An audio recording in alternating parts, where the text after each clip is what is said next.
Test, 1, 2. Test, 1, 2, 3.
We're talking up here. All right.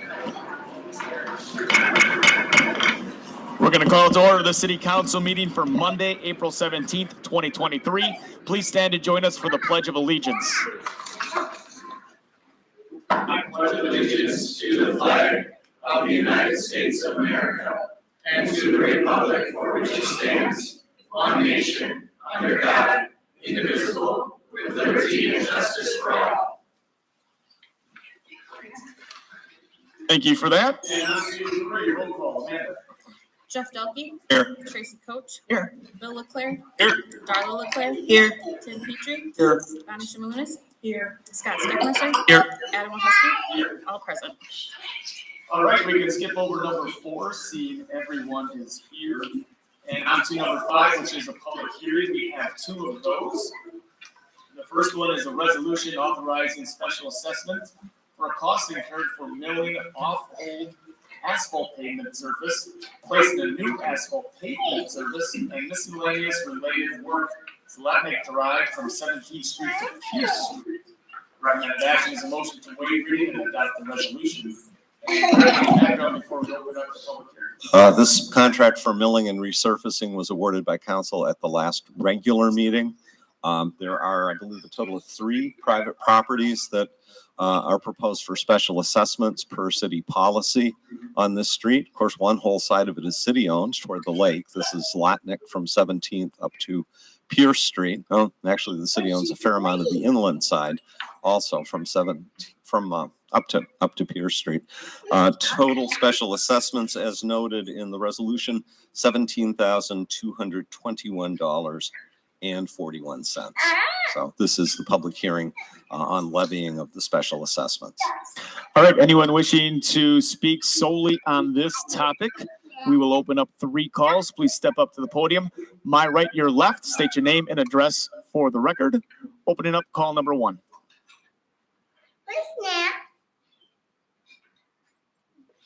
Closing call 1 and opening up call number 2. Closing call 2 and opening up the 3rd and final call. All right, we're going to close the public hearing on that. Looking for a motion from council. Make the motion. Thank you, Jeff. Second by Bill. Council discussion. I know we've been over this one, and so has Public Works. So, seeing none, this is a roll call vote. Amanda. Tracy Coach. Aye. Bill Leclerc. Aye. Darla Leclerc. Aye. Tim Petrie. Aye. Bonnie Shimalunas. Aye. Scott Steckmeister. Aye. Adam Wahusky. Aye. Jeff Delkey. Aye. All in favor. All right, on to B. This is also a public hearing. This one is on a proposed conditional use permit for 2005 Hawthorne Avenue for the operation of a truck rental operation, U-Haul. The recommended action is a motion to approve the conditional use permit as recommended by the Plan Commission. Greg, any background? Again, this is for the property of 2005 Forest Avenue. A conditional use permit was previously issued there, I believe, last year for uses including Ross Automotive Repair and Green Acres Landscaping. This would be an additional use at the property, as noted, for a U-Haul branded truck rental operation. This is recommended for approval by the Plan Commission with the various conditions as identified in the conditional use permit, which, if approved following the public hearing, will be filed with the Register of Deeds and run with the property. Our Community Development Director, Elizabeth Runge, can answer any questions council may have. I don't know if the applicant's here tonight or not. Right there. Yes. Jake, thank you for being here. All right, we'll open up the public hearing on this. Same drill. Anyone wishing to speak on solely this topic, step up to the podium, my right, your left. State your name and address for the record, and opening up call number 1. Closing call 1 and opening up call number 2. Closing call 2, and we will open up the 3rd and final call. All right, closing the public hearing on that and looking for a motion. I'll make that motion. Thank you, Scott. And Darla, thank you. So Scott, then Darla. Any council discussion? See none. This is also a roll call vote. Amanda. Bill Leclerc. Darla Leclerc, Aye. Tim Petrie, Aye. Bonnie Shimalunas, Aye. Scott Steckmeister, Aye. Adam Husky, Aye. Jeff Delkey, Aye. Tracy Coach. Aye. All in favor. All right, thank you for that. Going to number 6, input from the public. Anyone wishing to address the council on anything that's on this agenda, something you'd like to see on a future agenda? Again, please step up to the podium, my right to your left, and state your name and address for the record. Input from the public.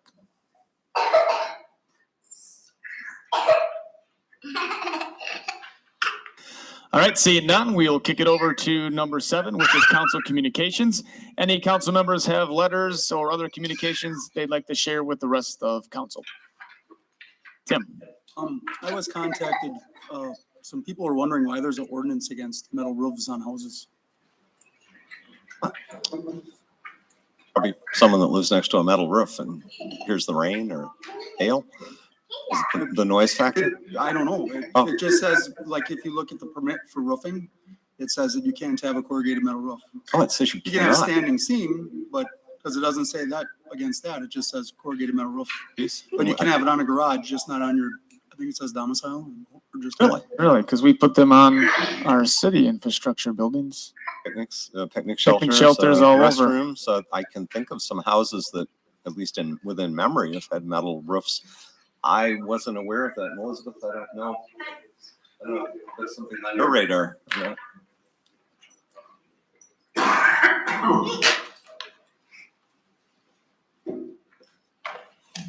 I'm not entirely familiar. However, I do believe that you can have metal roofs, but there may be differentiation between the types and/or types. Yeah, it says corrugated. Correct. So I think you can have some, but not maybe all types. But to the origin as to why that decision was made at the time, I don't have an answer for that, but I can look into that more. But I do know that some metal roofs are allowed, but just maybe not all. Okay. Okay. Can you maybe look into that and Yeah. just forward that to all council, just Yeah, so I we sure know? will. I was gonna say that information is on the building permit. Yeah. Yeah, and it may specify on the building permit. I was actually going to go to the ordinance itself Okay. too, just to cross-check to make sure I'm not contradicting Yeah, it myself. doesn't say why they put it on the Yeah, ordinance. And It's correct, in the ordinance is quite old, so I can't tell you the ordinance about that decision. Okay, so maybe we can get just a quick feedback on Sure. that for all council, and if we have to Yep. take it up to adjust, we can certainly do that. That is something, because they really make some really super nice corrugated metal roofs now. It has Times have evolved. changed, obviously, that's why we change ordinances as we move along, so it could be It's something we can evolved. look into. Sure, all right, thank you. Elizabeth will share that and we'll report back on it the next televised meeting. Whoops. Before that, the next streamed meeting. Sure. We'll report back on that. Anything else, Tim? Anybody else? Jeff? I have a couple again. Someone contacted me and they wanted to know when the wine walks are, who buys the wine, who distributes the wine, and who has licenses when they're handing out the wine. Can I answer this?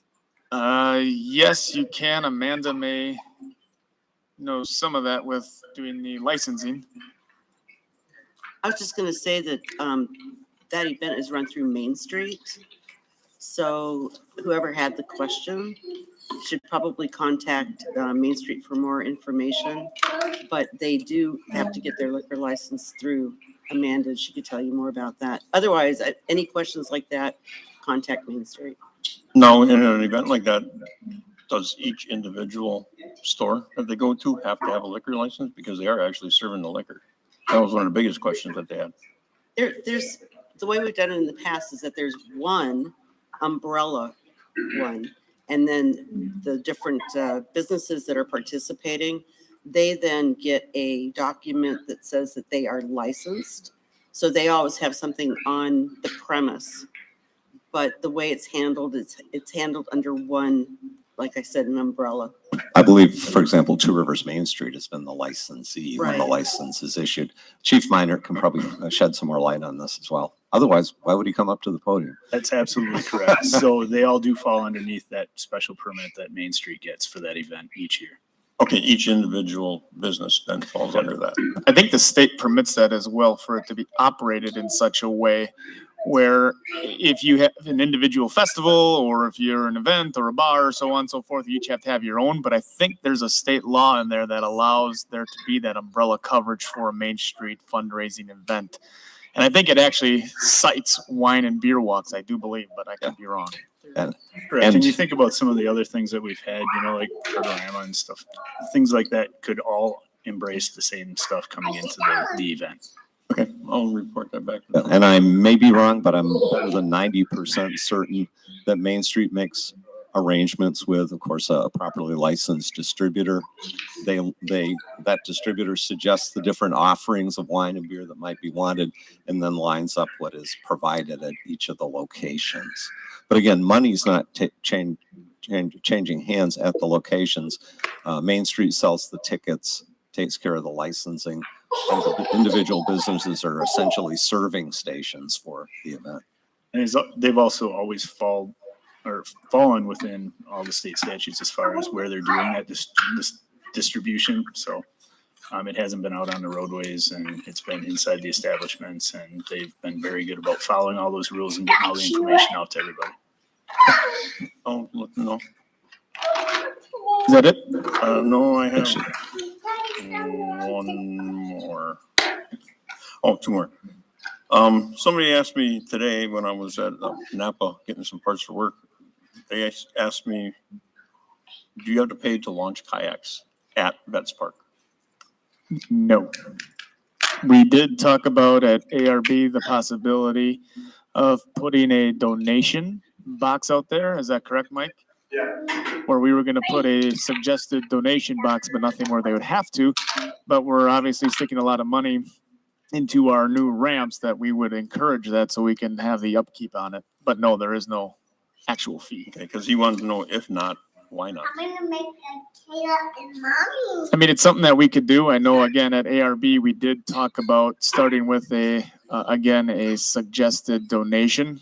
And I think doing a suggested donation, I think a lot of people would actually probably step up to it, especially when they see our new ramps. But it's something that we can tweak along the way. Mike can further, obviously, answer that question too. I would just add that perhaps the Vets parking lot signage is a little bit confusing because you can park at Vets Park and not be paying for the boat launch. You could park your car there without a trailer and not be paying to launch. So you could have a kayak on top of your car, no boat trailer, and go launch. And so, yeah, there is a little bit differentiation in that, but we could look at that as well as that whole lot, a paid parking lot to launch. So. Yeah, probably from the enforcement side of things. Yeah. And then there was one more. I was at getting groceries on Sunday, and somebody approached me. We talk about this one a lot, about why it had taken so long to get back on TV. He said, where are we calling every week because the squeaky wheel gets the grease? I was just... Yeah, I can tell you our IT director has been reaching out to Spectrum. I think the project manager is down in Texas, Rick, and Yeah. I'm having a hard time getting a hold of this guy. Communication has been pretty slow. So when we signed up to do this, we were told it was going to be a minimum of 6 months, as it was. We are running into some issues with frequency matching up. We send out our signal on a standard 60 hertz signal, and they're asking us to give them a different frequency, which is not common, like I think it's 59.94 hertz, which our equipment currently is not able to do. And I'm trying to find out from them if the equipment that they have installed here can make the conversion for us, or are we looking at more expense? They have not gotten back to me yet. I reached out to them again today and left a voicemail and sent an email, and I still have not heard back. That's all I can tell you at this point. Okay. We're trying to stay in touch as best we can. You're right. The city council committed to a pretty big investment there, close to $30,000, and people miss. I heard it this weekend too. People miss being able to watch it on TV, even if they are watching it on their devices streaming. they want to watch it on TV. She said, my eyes are getting too bad to be watching my phone all the time. So, besides, you can be watching council on TV Yeah, she's watching and, tonight. and checking out Facebook and doing other stuff on your iPad or other device. Sounds like a failure here on Spectrum's part, so if anyone works for Spectrum and they're listening, jump on those guys, huh? Let's get this thing moving. Any other council Thank you, Rick. communications? See none? Okay, then we'll move on to council reports from boards, commissions, or committees. Anyone have anything to report on? Darla, go ahead. For Main Street, I have a couple of things.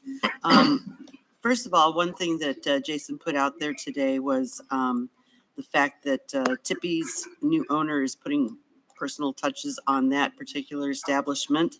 And it's going to be pretty exciting to see what the outcome is. And then also, just to let everybody know, Dick's Wonder Bar has been sold, and to expect it to be up and running sometime this summer. So there's some more businesses that are opening up or, changing hands and becoming more vibrant.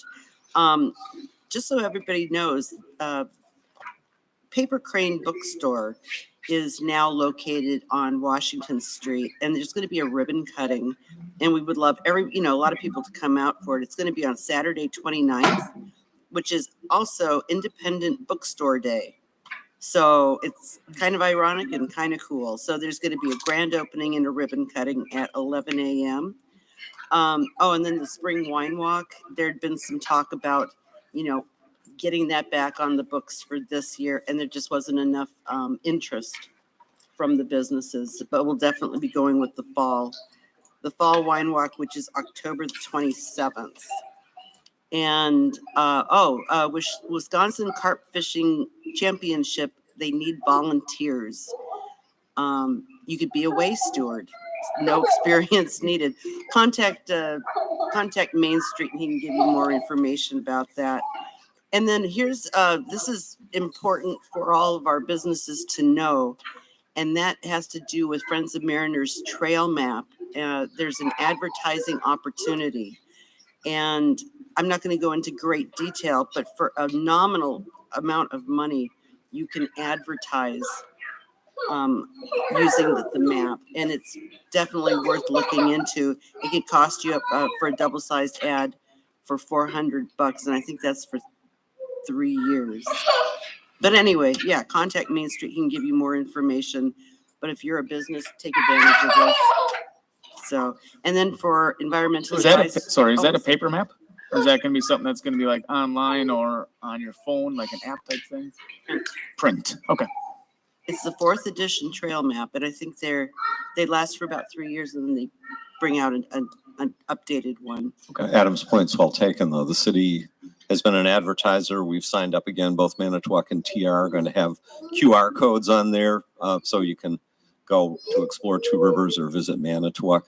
But the idea, if we could help facilitate getting that out there digitally, that'd be great. It's a nice piece, very nice piece that's been done as an effort through Friends of Mariners Trail. I know Judy Goodchild is kind of championing it, and John Bruner in Manitowoc. So, we still need some good TR representation on that map. Sorry. The clock is ticking on this, so if you want to do it now. As far as Environmental Advisory Board, right now we're just in the promotional phase for the front yard vegetable gardening. Be watching Seehafer, both the radio and their online news, and then also probably the HTR. I'm talking to them right now about doing a piece. So the more people that know about it, the more successful this can be. And that's all I've got. Thanks, Darla. Anybody else? All right, then we're going to go on to a big city manager's report. Greg? First up under invited guests, would like Mike Mathis, our Parks and Rec Director, to come forward again for introduction of our new Recreation Supervisor, Kenny Shilcox. We had Kenny on the last agenda. We just neglected to tell him he was on that agenda. Makes that a little difficult. And I know Mike's got to leave shortly because he's talking to the Northeast Wisconsin kayakers, doing more promoting of Two Rivers kayaking. Welcome, Mike. Kenny, you can, come on up and stand up. We'll put you on the spot a little bit. There you go. All right. Hello, everyone. I'm happy to present Kenny Shilcox. He's our new recreation supervisor for the Parks and Rec Department.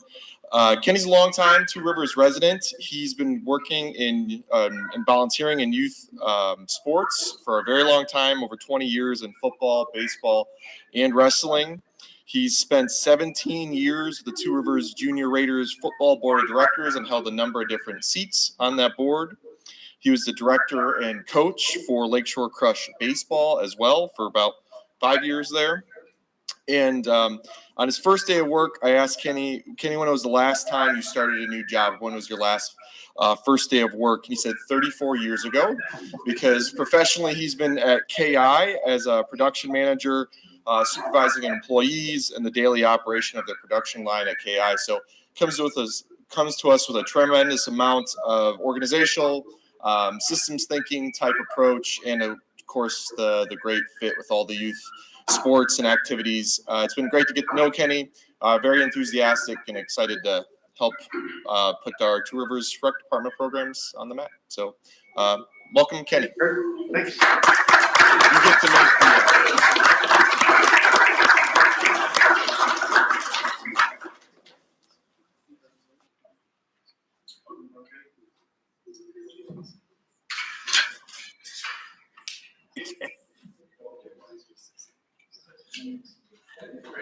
Yes, and Kenny's now off to work because he's got a softball coaches meeting. So He stepped in on futsal officiating the first night too. That was exciting. Okay, next up, going a little out of order here, but it's nice to see a room full of people at a public meeting, and they all look pretty happy. I think that's because they're here pertaining to the next agenda item.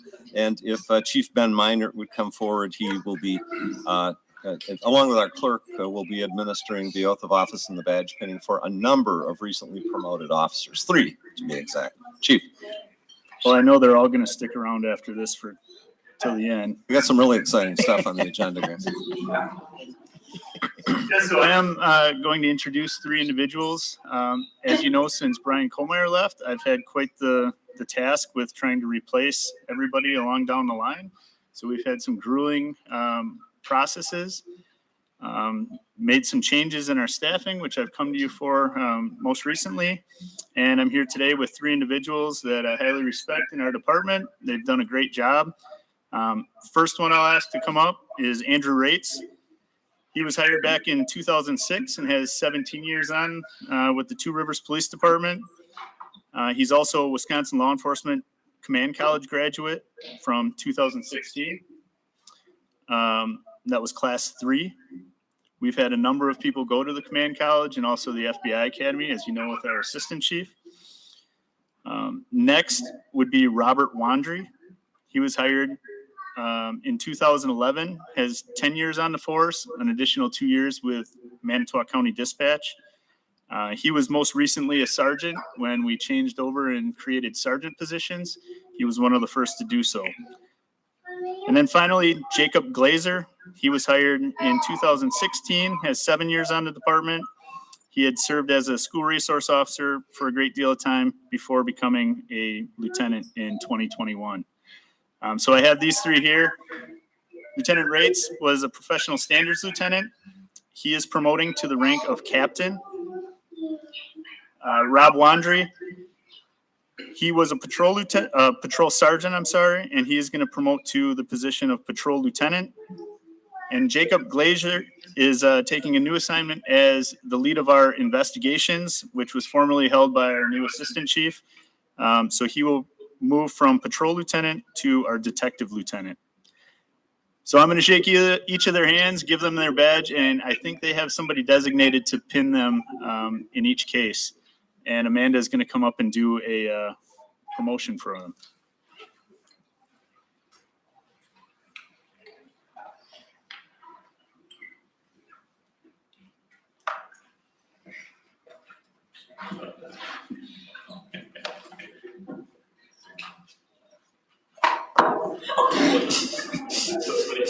We just done over that promotion process. Please raise your hand. Repeat after me. I state your name. solemnly swear that I will support the Constitution of the United States solemnly swear that I will support the Constitution of the United States and the Constitution of the State of Wisconsin, and the Constitution of the State of Wisconsin, and that I will faithfully discharge the duties and that I will faithfully discharge the duties of of trouble with that for the city of Two Rivers for the city of Two Rivers to the best of my ability, to the best of my ability. so help me God. So help me God. Congratulations.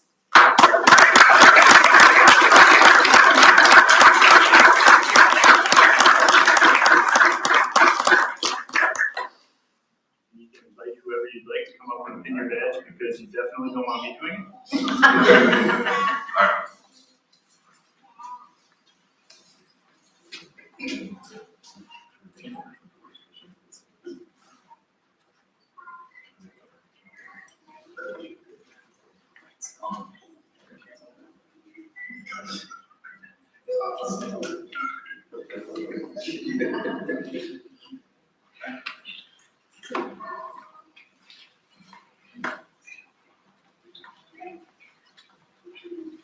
All right, congratulations. You guys want to go and shake hands?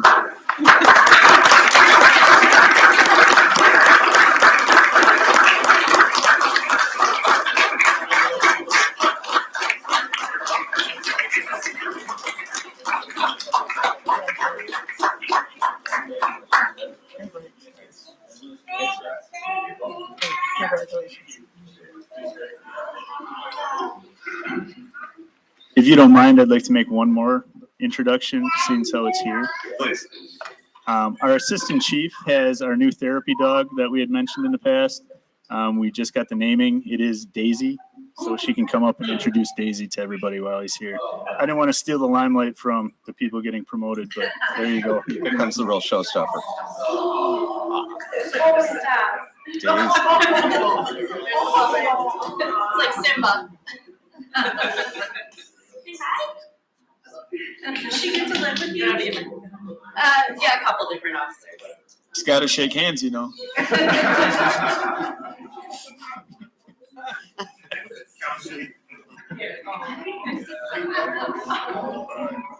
Gotta be a little on the scared side.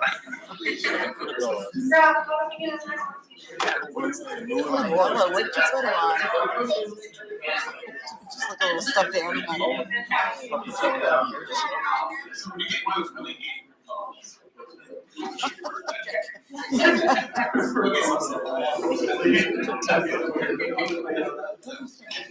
Welcome aboard. Dog is so mellow. Holy You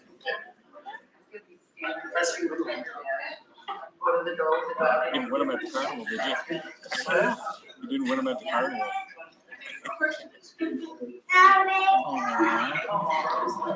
I could see that dog was calming down. I mean, oh my gosh. Just chill, yeah. It's amazing. Oh, you lost it. Y'all left.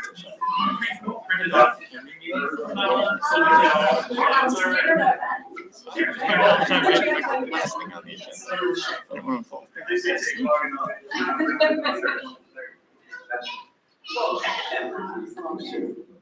They probably wouldn't stay there, right? They don't even know. They're out there.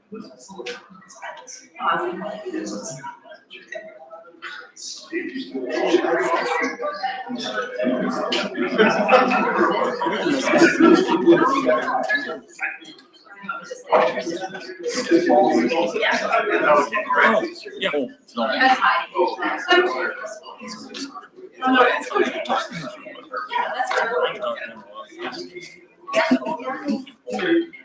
Just ask the assistant chief to share a little more information that I thought would be of interest to you. Okay. Yeah, so interestingly enough, the breeder who gave us this dog, she had also donated a dog to Chautauqua Police Department. So the officer who was just killed in line of duty, Emily, she was the handler for the puppy. So the puppy's actually going to get a little bit of therapy, but hopefully she'll be back as a working therapy dog again too. So they have a little bit of connection there. Very It's kind of nice. interesting. How old is Daisy? Daisy, she was 8 weeks on Saturday. Yeah. So I picked her up. Actually, I was in Chautauqua, and I picked her up on the way home. You said Daisy was donated? Yes. Wow, Donated. very cool. Yeah. And she's a little sweetheart. Except she cries all night. That's the only problem. It's like having a baby at home. I know. I said I'm too old for that. All right. Thank you. Thank you.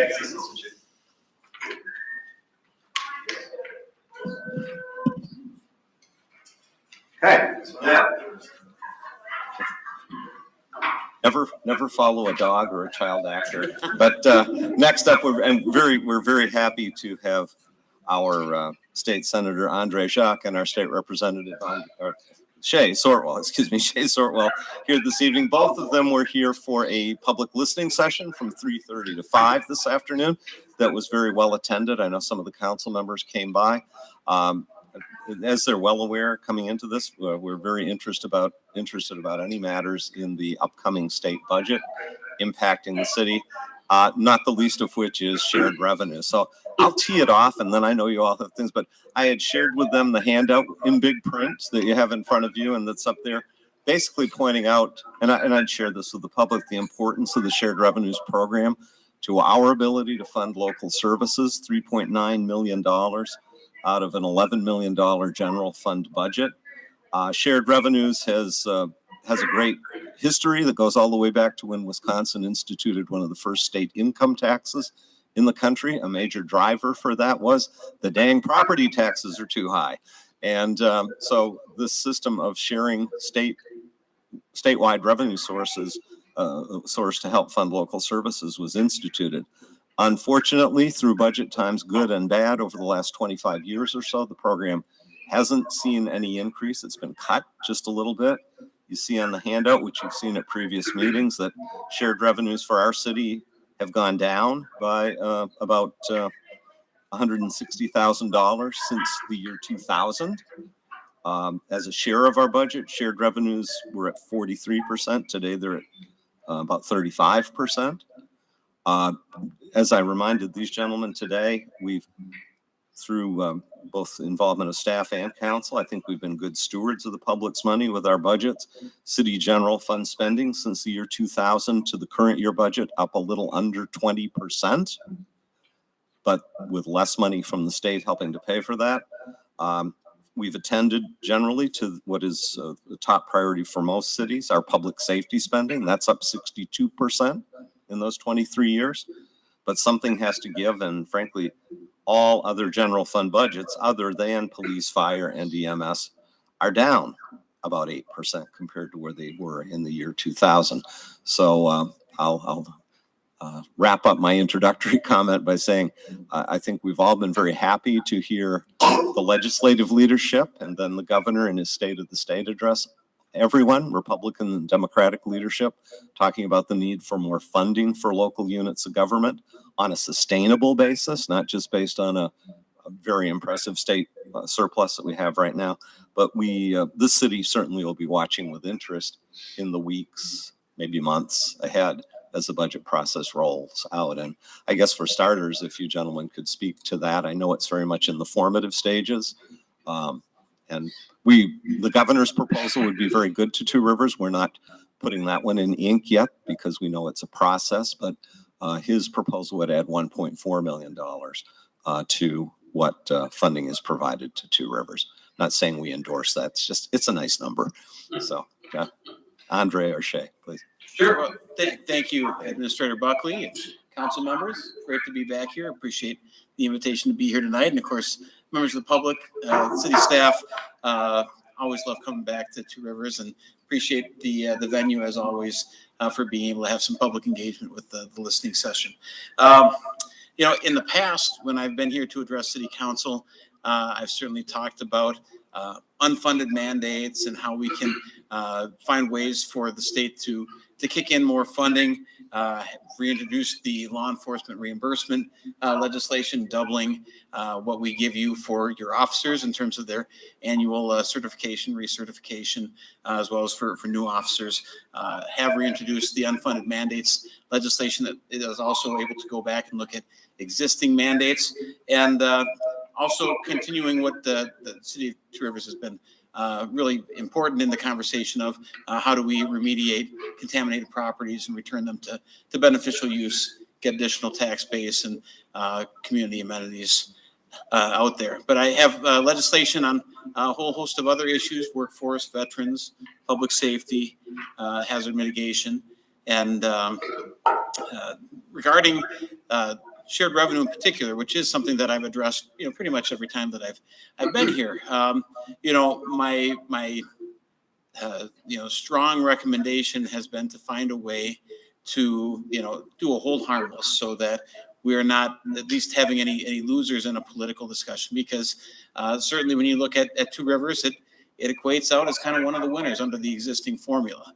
And so we don't want to see a situation where, maybe we have revitalized shared revenue as a funding mechanism, and yet at the same time, reduce the amount of funding for certain municipalities to deal with that hit in the short term. So that is something that, of course, I pushed for in transportation funding, which the governor has, I believe, now proposed as well.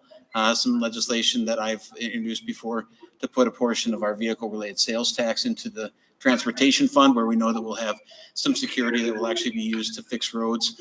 And it's the same sort of thing that we're looking at in regards to shared revenue, which is, as the governor has referenced and legislative leaders, putting that 1% of the state sales tax toward local governments. So I do, I don't know exactly what the final result's going to look at. And as we discussed earlier on, we don't know what all in the legislative sausage making process might be attempted to be added into the bill by any number of folks that are part of that conversation, including the governor. But hopefully we are seeing, some of that additional support for local government and the very important services that you all provide our constituents. So I'll give Shay a chance to say a few words here. Sure. Yeah, I appreciate always the opportunity to come and talk with you about any issues, including the state budget. What I will say as a starting point as it relates to the budget surplus and how much money we end up spending on a whole host of things, whether it's this or schools or mental health or public safety generically. There's a whole host of things. Obviously, the state is involved in the state budget process. But one thing we need to be careful about, and this is where I think it's easy to propose something that spends a lot of money if you know that the other side is probably not going to go along with as far as they go on. And that relates to what the budget surplus is. So we need to look at the budget surplus as two different numbers. One of them that you've probably seen out there is that there's roughly $7 billion in the budget surplus. That's what they're saying, roughly $7 billion. That is not completely accurate, because that doesn't actually account for the fact that there's still bills that we have to pay. So even though that's the number that's out there, we kind of have a delay on paying some of our bills. So really the actual money in the bank, as it were, is probably close to 6 or even 5 billion. Okay, but still that's a sizable amount of money that's in the bank. However, that is money we have now, not necessarily money going forward. The money we have going forward that we are currently anticipating, and we'll be getting additional numbers from the Legislative Fiscal Bureau here in the next few weeks to try to revise what their projections are going forward in the next 2 years. We write a 2-year budget to look at. But right now, we are anticipating, as far as increased funding on an ongoing basis, is about $3 billion, give or take. So what we are looking at from in the legislature is, being able to spend up to, say, $3 billion on something, including shared revenue, for things that are ongoing, because we don't want to give a whole bunch of money to Two Rivers or other communities and then say, oh, this is ongoing expenses, you can rely on this, and then 2 years from now we don't have that money. And unfortunately, that is the way that the proposed budget from the governor is he spent all of that money. And even though he called some of it one-time funding, it's like, well, yeah, depending on what formula you put it into, people will start to expect it. So what we're looking at with that is as Andre said, we will probably be looking at shared revenue as 2 pots of money. We'll have one for the formula that already exists, and that will probably have a hold harmless. We won't touch that. If you're getting that amount of money now, you'll continue to get that amount of money. And then we will set up a new formula to try to account for the fact that there are some communities that are, really getting the short end of the stick as it relates to the fact that they may have similar populations and yet they're almost getting no money. The towns in particular pointed that out, that by any measure of anything, they are getting a very, very, very low amount of money. But in addition to that, there are larger communities too that they're just as big as Two Rivers or De Pere or wherever else, and they're really just not getting a whole lot of shared revenue. Now, that being said, my understanding, and as I said earlier in the public hearing that we had earlier, this is not a committed number, but I'm hearing that even the people that are right now getting, the communities that are getting are doing well with the formula. Even under the new proposal, they would still get a fairly significant bump in addition to that. Now, we're not talking another $1 million. I can't imagine that that's going to be something that we're going to end up seeing, because you're getting what right now? 3.9. What? About 3.9. About 3.9. Yeah, probably not a So about 25% lift. $4 million. I mean, we'll see, because formulas can be weird sometimes, but I would be surprised, given the fact that Two Rivers right now, as you point out, has been kind of, or Andre has pointed out, has been kind of a winner on the current formula. You probably wouldn't see a 25% increase, but 10% wouldn't be outside the realm of possibility. So that's on the shared revenue side of things, I would say. Well, and as well, you're going to see some growth, hopefully, in future budgets, from the standpoint that generally sales tax is an area that we have seen growth. I mean, we extended the online sales tax for state collections, which saw significant additional revenue from that mechanism. So, it is something where that pot of money can kind of grow with state revenues in the future. And the anticipation is that amount will be in the new formula, not the old formula. So if you guys saw an increase under the new formula, which we anticipate everybody getting at least some increase under the new formula, as there have been very few years, I think in the last 30 years, that sales tax has only dipped 1 year in the last 30. So chances are very good that overall you can kind of anticipate that fund will grow over time. I think certainly council can speak to it directly. We very much appreciate that, because historically, the way Wisconsin has constructed legally how we fund local government, you well know the one local revenue source that we're blessed with, and that's with quotes around it, is the property tax. Clearly the most unpopular, arguably most regressive form of tax. Like I quipped earlier in the session, if a pair of pants goes up $5, nobody votes on that. It goes to the state's coffers. If you get a pay raise and your income tax liability goes up, nobody votes on that. Understandably, somewhat, I guess I don't understand it fully, but the legislature has seen fit with levy caps and other things to say, well, for our partners at the local level, it ain't good enough for you to vote on it. You can only exceed state-imposed levy caps with a vote of the people. And that's not a very popular thing when you're pitching an increase in their property tax rate. So thank you. Wisconsin has always stood out as having a very strong partnership with the state funding local units. And it's good to see both branches, both parties too, as it works out, embracing that idea. In addition to that, as far as funding goes, I think you will still also see an increase, maybe not as big of one, but we'll see an additional increase in the road funding as well. I don't think we're just going to do just the shared revenue and not do additional road funding, although, once again, early in the process, but it may not be as big in that one if we're going to give in the shared revenue section. But in addition to that, I will note that there may be additional things that are done in discussions related to some of the other municipalities that have not been as responsible with their finances as some cities up in this part of the state, to try to make sure that we get some of the other cities that are you would not believe how bad some of their books are. We just got some of the fiscal numbers back from the largest city in Wisconsin, and they are in serious problems down there.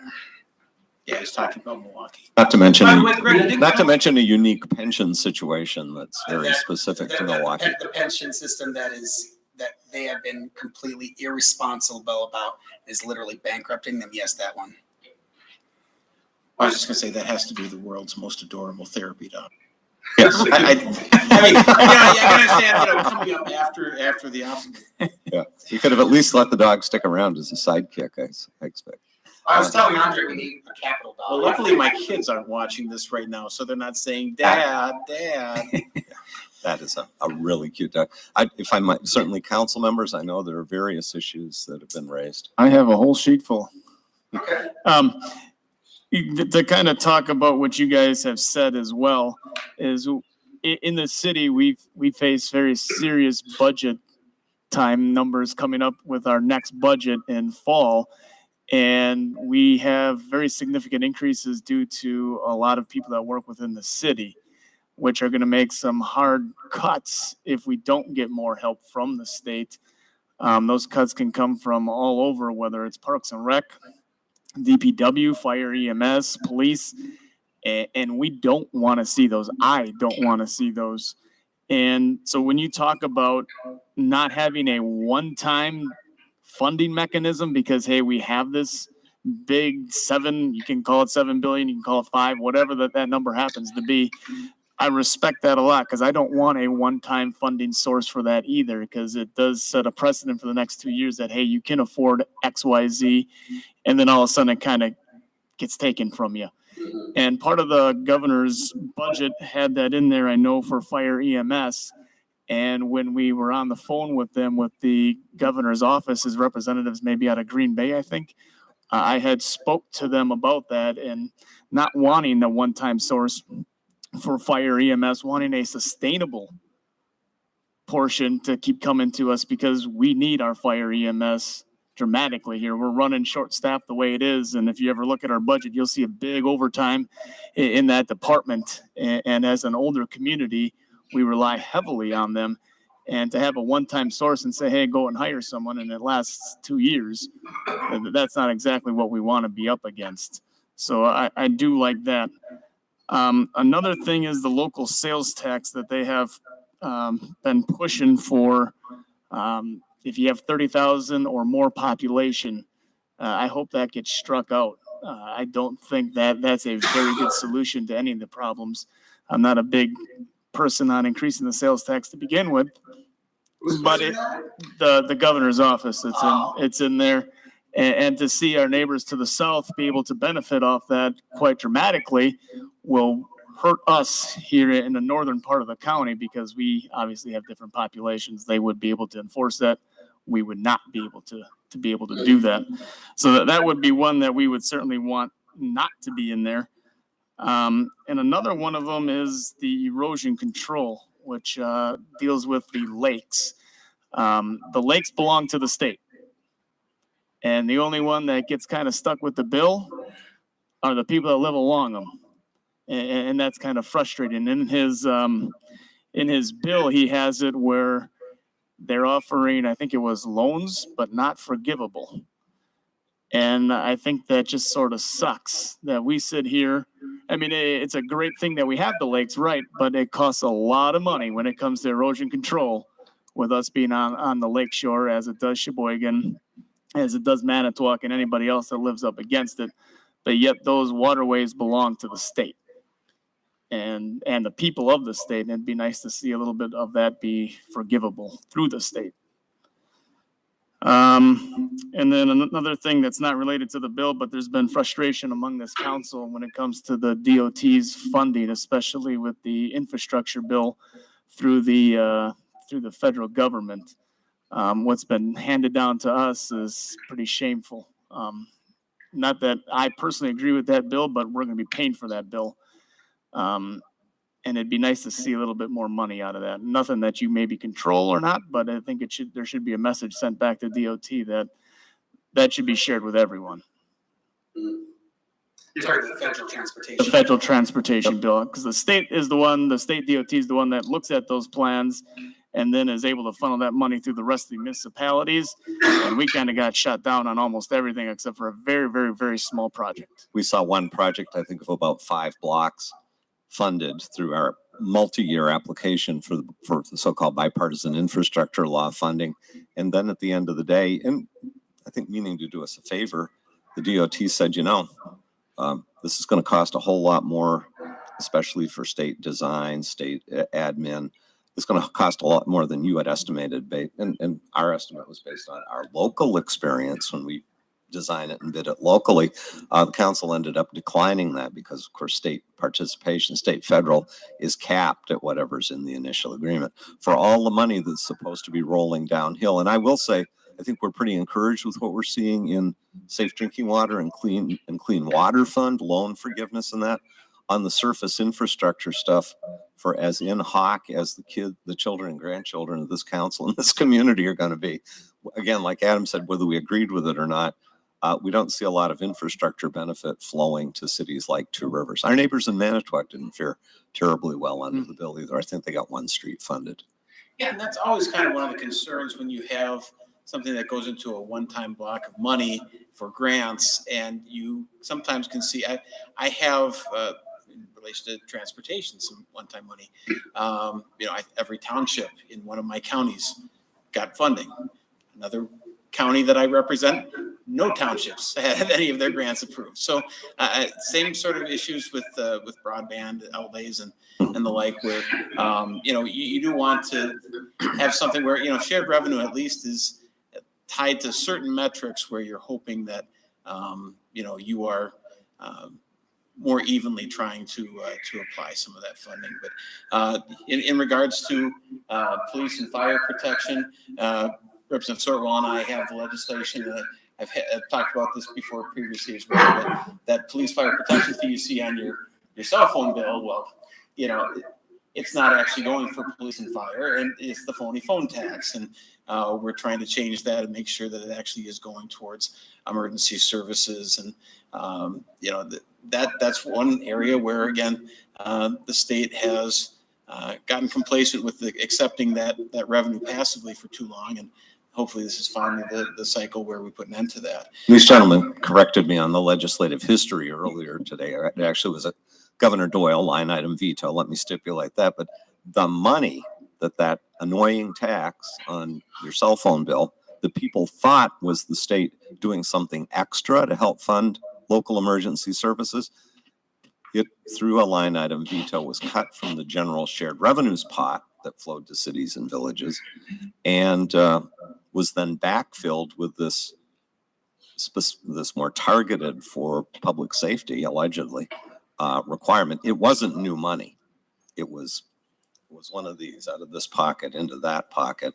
And at the end, I'd suggested, and these gentlemen know a lot more about what's going on with it than I do, get rid of it. And at this time of surplus, get rid of it and put it back in the general revenue pot where it was in the first place. I know in conversations I've had with both of you over the past several years, we've always talked about our need to make sure that we have our police and fire taken care of. And I know you guys share that same sentiment. And I think that's one big thing we want to see at least come out of this state budget, is to make sure that we have those protective services. As a city of us, we appreciate the services that both of those departments provide. But at the same time, they're also not the only services that we depend on. And that's why that shared revenue gets to be so important, because obviously we have roadways to plow and fix, and we have Parks and Rec department that we got to fund, and general city government as a whole. But a big thing for us is police and fire.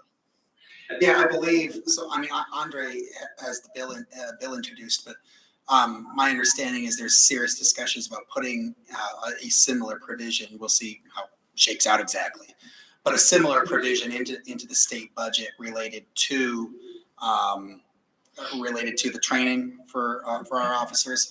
Another big discussion, which is not directly related to the city, but I actually think it actually is, especially your chief. It probably has some personal experience with this, where right now criminals are getting arrested, and then they're not going to trial because there's delays in the court system, and then they get arrested again, and then arrested again, and arrested again, and or maybe not even bother arresting them sometimes because there's such a backlog in the court system in general across the state. So that's another thing that's creating an impact and a work drain on our local municipalities. So I think another part that we're going to see in the state budget, and one of the things I'm pushing very strongly for, is to say that we need a very significant increase in our district attorney and public defender, because that's the other part of the pie there, is you need a public defender on one side and a assistant district attorney on the other side to make sure that these trials are running efficiently. Right now, literally, and I'm not particularly blaming Governor Evers for this, but right now he's being sued in Brown County because there's a public defender shortage. And so there are people who have been waiting over a year to get a trial up in Brown County, and you have a constitutional right to a speedy trial. I mean, that is a constitutional right. And there's an individual, I can't say I have a whole lot of sympathy for him because the trial he's awaiting is related to threats against my family. But he hasn't got a trial yet because he's been waiting over a year to get a public defender. And so we need a very significant increase in there to make sure that that we are dealing with people who are committing crimes, that they're getting their trials, and yes, victims are getting their justice. And if these people should be in prison, then they're ending up in prison and not still just running around the streets. So that's a very critical thing that also that will hopefully, one other key note to that, I was talking to one of my district attorneys. I represent both Brown and Manitowoc counties, and one warden out of Outagamie. I don't forget you, Outagamie County, if you're watching this. One warden out of Outagamie County. I was talking to one of our district attorneys, and he said, this is Brown counties, and he said, several years back, they were prosecuting a good 1,500 cases a year, misdemeanor cases a year. And now they're prosecuting something like 500. It's like, well, why not? And he said, it's just because I have to prosecute the felonies. And so there's 1,000 cases a year that under normal circumstances, they would be prosecuting, and they're not prosecuting them right now. And what that is setting up is a future pipeline of future felons, because now you get away with that misdemeanor, and now I get away with it, I'll do it again and get away with that one, and get away with that one, get away with that one, and next thing you know, they're doing something more serious instead of actually dealing with the problem and putting them on the straight and narrow right away. So this is a serious problem we need to deal with, and will help our police if we actually dealing with crime earlier on. Yeah, and we just had that conversation in a meeting on that as it related to drugs, with a drug problem, not just within Two Rivers, but within the county and within the state, that a lot of the same people are getting arrested time and time again, and they keep getting let go because they don't have enough people to prosecute or timely prosecute, so they get out on bail, and then it's not even time for their trial, and they're up, and it's again and again and again, and it's kind of draining not only on the police force, but even for the community as a whole, because you get sick of dealing with it and seeing the same criminals out on the streets doing the same things over and over and over and over again. It's overwhelming. That's something that, talking to a lot of law enforcement, there's really concern that you really are not seeing revocation of probation or extended supervision for those that have repeatedly committed crimes, and certainly as Representative Sorbo was talking about as well, there's issues with repeat traffic offenders, and I have some legislation I'm working on to give some additional local tools to deal with that. Mental health holds, that's another issue that we're working to try to reform, because Wisconsin is probably worse than just about any other state in that, where you have officers that are basically waiting around for hours after having driven hours to have people appropriately evaluated. But community corrections, if you've seen that audit, basically there are all sorts of stipulations when people are released from state custody, or in the point that they're in state custody, in terms of certain treatment programs and that just haven't been followed at all, and there's no record keeping, and it's really amazing when you look at it. But and what you mentioned before about erosion control, there are some pots of money in relation to coastal resiliency that I'm hoping that the state will look into, where we can address some of those needs, and certainly things like the producer-led watershed management grants. We've looked at ways that we can work with individuals by providing some state money in a targeted way to help deal with some of those issues. But I know that and I've had this discussion with some council members as well before. In some of the more agricultural settings of our state is where you have some of the larger issues in regards to nutrient pollution, and that's something that is a little tougher to squeeze blood out of the turnip in terms of wastewater cleanup here in the more urbanized areas, and certainly we're able to get that significant change as far as dredging. Last budget, and I think we're always at last legislative cycle, and the hope is that we can continue to look at smart ways that we can invest in infrastructure and programs that are gonna help with our communities in the future. Hope that dredging bill is gonna work for you, because I never want to write another one. It was like the most complicated bill I've actually written. We hope we never have to dredge it again on our own, but Yeah, if we let the court do, do it. you've eliminated that insane, or at least given a way to address that insane provision where you're putting clean lake bottom sand in dump trucks and hauling Hauling it it to a away. disposal site. That was crazy. If I might, and we don't want to load you guys up too much, but what the heck, we have you here tonight. Something that's come up at this council, we're all for and try every day to build the local tax base. So we do have more local resources through property taxes to pay some of the bills. TIF is probably the most powerful economic development tool that Wisconsin municipalities have and there's, like it or not, the norm out there is their developers have an expectation of TIF. It's kind of been baked into the system. We've been pretty conservative. Less than 6% of our equalized value is tied up in TIFs. We're nowhere near the 12% cap. But there's, and believe me, there's some good arguments up at this table when it comes to creating new TIFs or fashioning development agreements. But there's still the provision in state law that says under the levy caps where we can only raise the operating levy by a percentage equal to net new construction in the prior year, that when you retire a TIF where the city has and the other taxing entities have gone without for 20 or 27 years sometimes, only half of that lift gets counted as net new construction. Now, again, this council, this city doesn't enter lightly into foregoing property tax revenue into a TIF. And it seems especially punitive to say, here you've gone without the money and you only benefit from half of it. So development A happens without TIF assistance, boom, 100% of that value lift counts toward the ability to raise levy. You slog through a TIF and at the end of the day, you get half a pitcher of tax base. So I don't know if you can share what maybe some of the historic rationale for that has been. So actually, I remember, Greg, you brought this issue to my attention, and I did kind of ask some individuals around the Capitol about what their thoughts were on this, and so the rationale for why some people don't want to go beyond what they are now is there are some people in the Capitol building who really are not big fans of TIF. Yep. And therefore they don't want to over incentivize it. And so I did kind of walk around and find out, is there any appetite for maybe not going to 100%, but to 75 or 60 or anything like that? And I didn't see a lot of traction on that idea.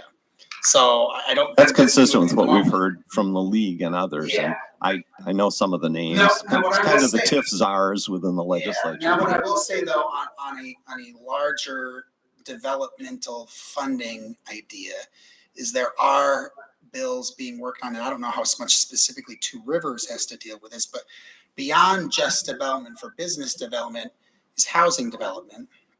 And and there is a whole package of bills that will be coming out relatively soon to help with funding of housing development. And I think generally speaking, we'd be very interested in that as well. Now, some of it will be, it will have certain, as is always common with government, strings attached to it. And so it'll be a voluntary thing if people want to take advantage of it. But one of the biggest ones I've actually heard coming from the Realtors Association, for instance, and I don't know, once again, how much this is directly affecting Two Rivers, but in many communities, there's a lot of empty space or underutilized space above your Main Street storefronts, where historically, the owner of the shop used to live there, and maybe they're not living there anymore. It might be a rental space, but maybe not really used much anymore. That's one of the things, among others. Sort of reclaim all of that space.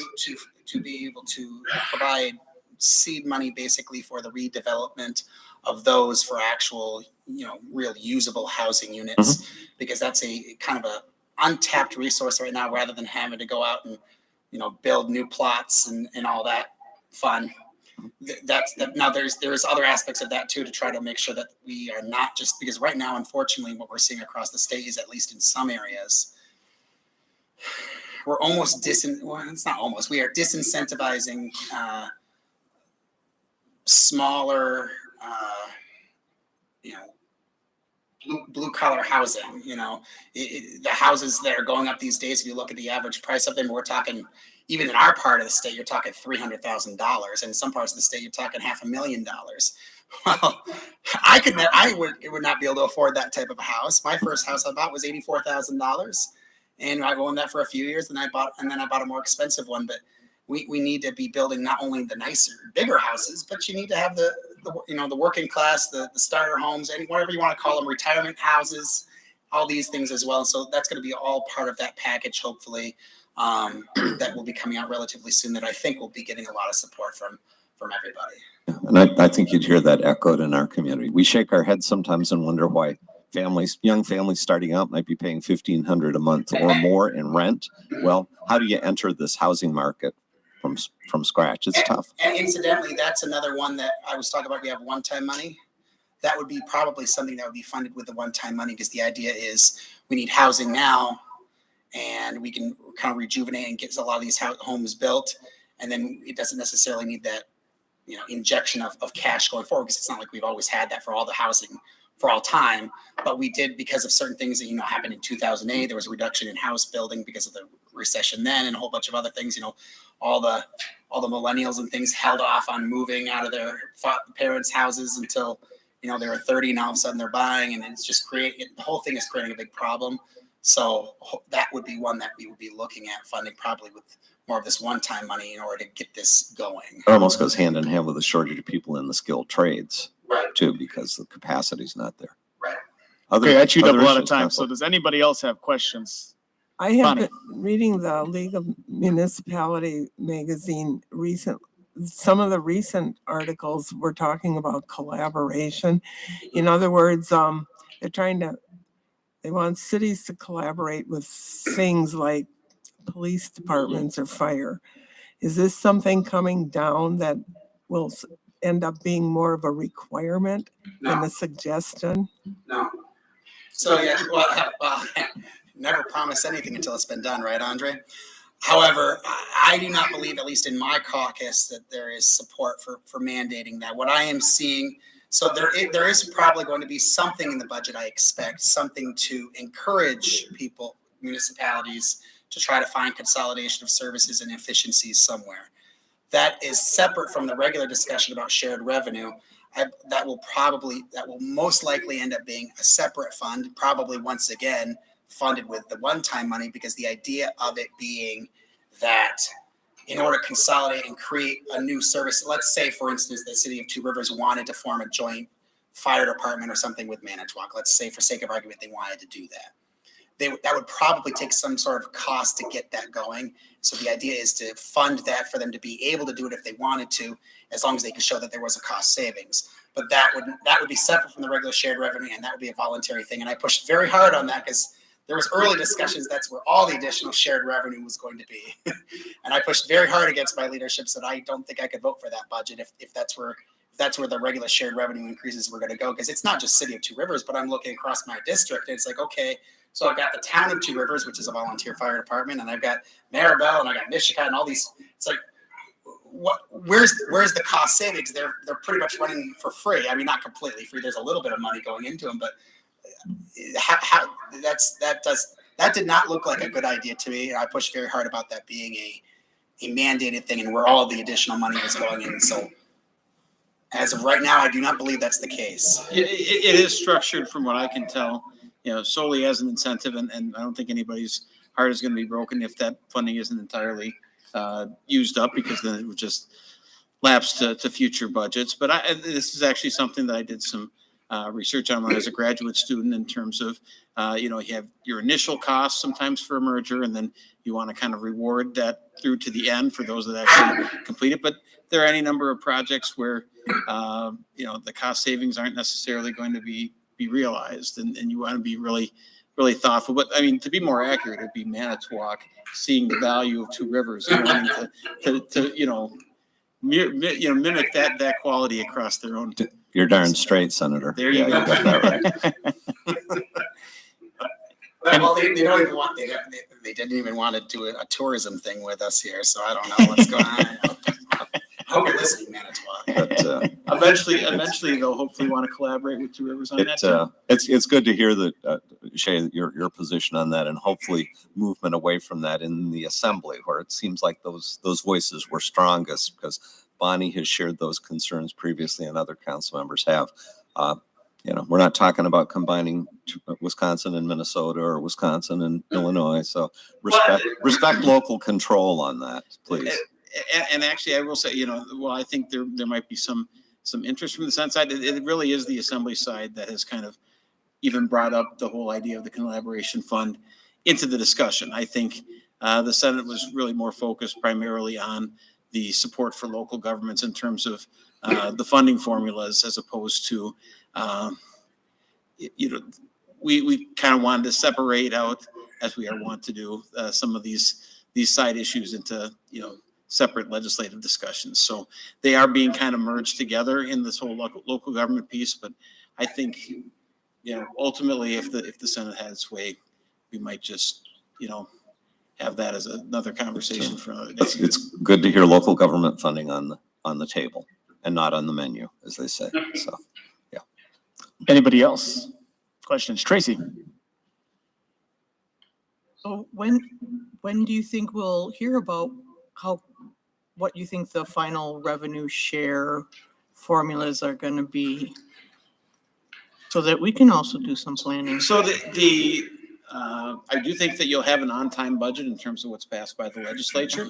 Whether or not the governor wants to take some time for partial vetoes, or if there's a larger showdown, that I can't speak to. But I think we're almost ahead of schedule in terms of getting it through the legislature, well before we would need to in June for that.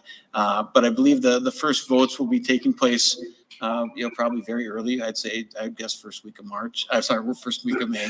First week of May. I don't have a time machine. First week of May. Next March. And then typically the agencies tend to come up not so much in like any sort of alphabetical order, but in terms of how much controversy, or the big ones tend to come closer to the end. Yeah, I mean the bigger pots of money, but yeah. So sometime in May, you'll probably know by the end of May. But we'll probably not be early June by the time we actually pass the new budget, and then we'll have to see what the governor does. I've given up predicting if he'll sign something or not. We just pass it, and hopefully signs what we pass, because it's unpredictable sometimes. Well, yeah, Andre had one bill. We passed it twice the exact same way both times. He did it once, he signed it the other time. So we've given up on that. We just hope for the best. Truth in sentencing for violent felons. Yeah. He signed the exact same bill word for word that he had vetoed the session before. So who knows? The bill that on dredging, there was no legislative Democrat that actually voted for that.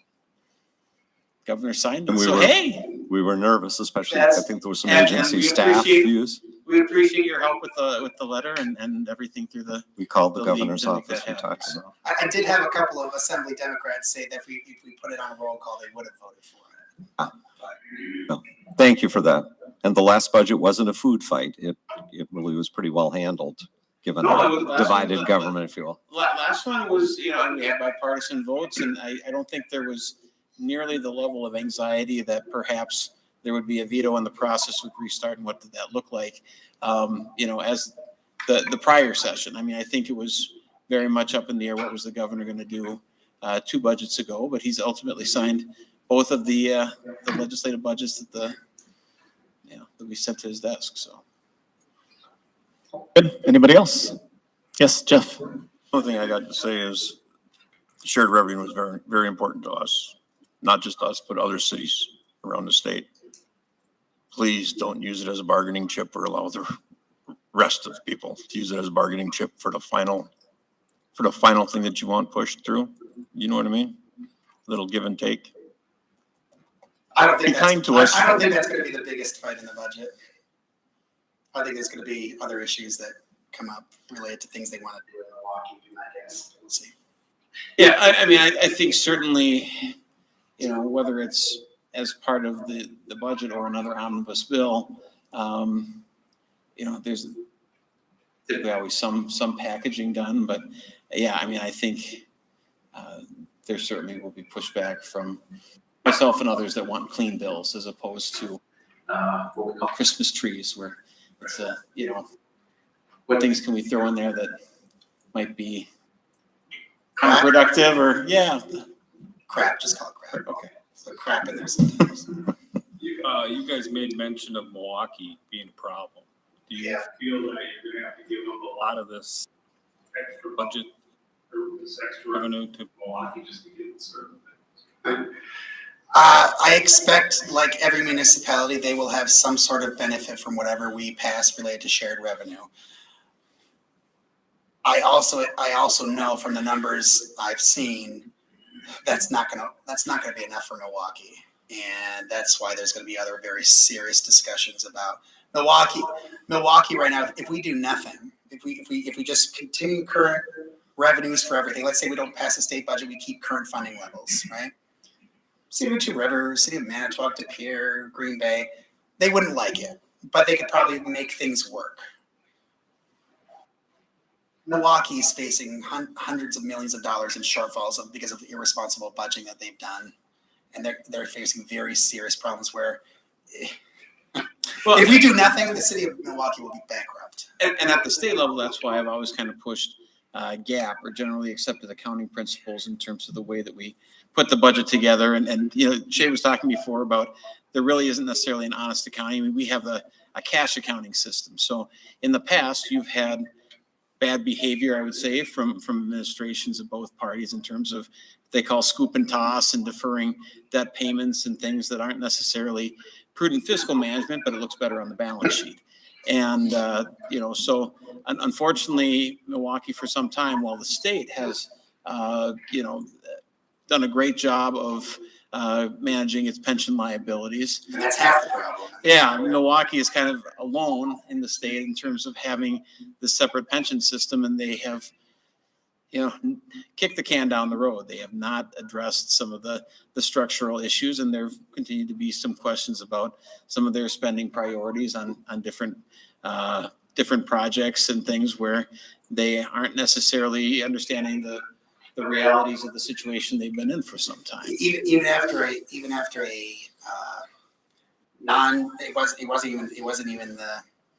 it wasn't the legislature, but basically an accounting firm went through and told them what they were facing, and they literally just didn't even believe the accountants when they told them what budget issues they were facing, and they were trying to push back and say they want to just assume they're going to get more money from such and such a thing over here, and it's just like, you can't do that.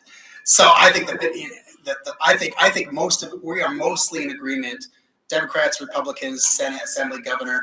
I think we're mostly in agreement as it relates to shared revenue. There's different variations on exactly how that's going to come to play.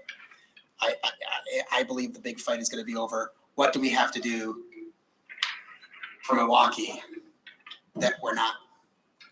And what are they going to have to give up in order to get what they need from us? And that's going to be the fight I would expect. And it might be a separate bill. It might be rolled into the budget. It may be a combination because they are facing a cliff. Well, and yeah, I guess that's one of the things, especially as it relates to the pension.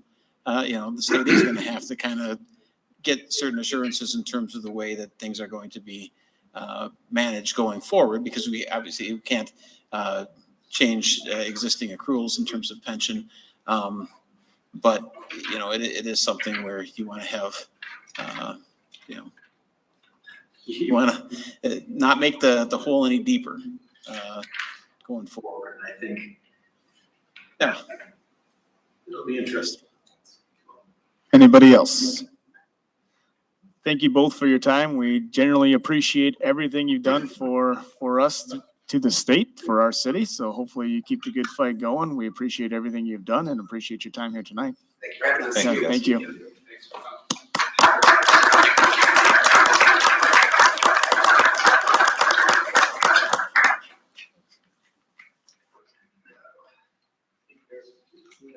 We got a full host of summer events that we look forward to seeing both of you at. I was going to wear my CartFest hoodie. There you go. I was really disappointed that I thought that big crowd was here for us. Oh.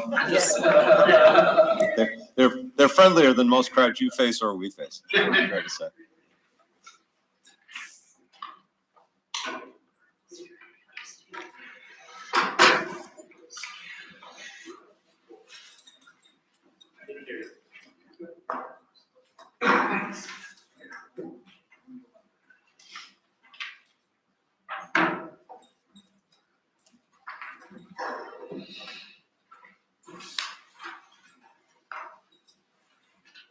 I'll take the liberty of moving ahead into my city manager's report in the interest of time. Staffing updates, the Police and Fire Commission. By the way, I want to give kudos. Mike Canty's been here all evening. Mike is one of the members of our Police and Fire Commission. So when you hear about good things happening in the PD and fire with new hires and promotions, selecting chiefs, that sort of thing, statutorily that falls on the Police and Fire Commission. We've got a great group there chaired by Brad Yagi and with some very committed members. So Mike, thank you for being here tonight. We also, in the area of staffing, of course, you met at the last meeting, Brian Dean, we'll still call him our new tourism director. The status of applications for the tourism media and marketing position, a 25 hour per week position, are in review. More on that at a future meeting. There are interviews scheduled this week for the one full-time vacancy in Public Works for maintenance worker. Interviews have been completed for police officers. Some additional backgrounding going on there. Yes, one conditional offer. One conditional offer extended. There are presently 2 vacancies within the department. One that dates back to Chief Kohlmeyer's departure and the series of promotions that have followed, and then one of our new crop of officers from last summer who recently resigned and left the force. Left on good terms, I should say, too.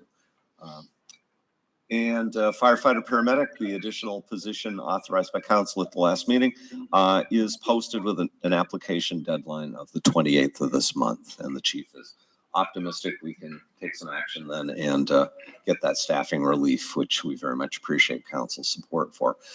We've been struggling a bit because we're dealing with a long-term vacancy related to family medical leave with a full-time employee in the parks area. And it's hard enough to find full-time employees, let alone someone that wants to work full-time without benefits for 5 or 6 months.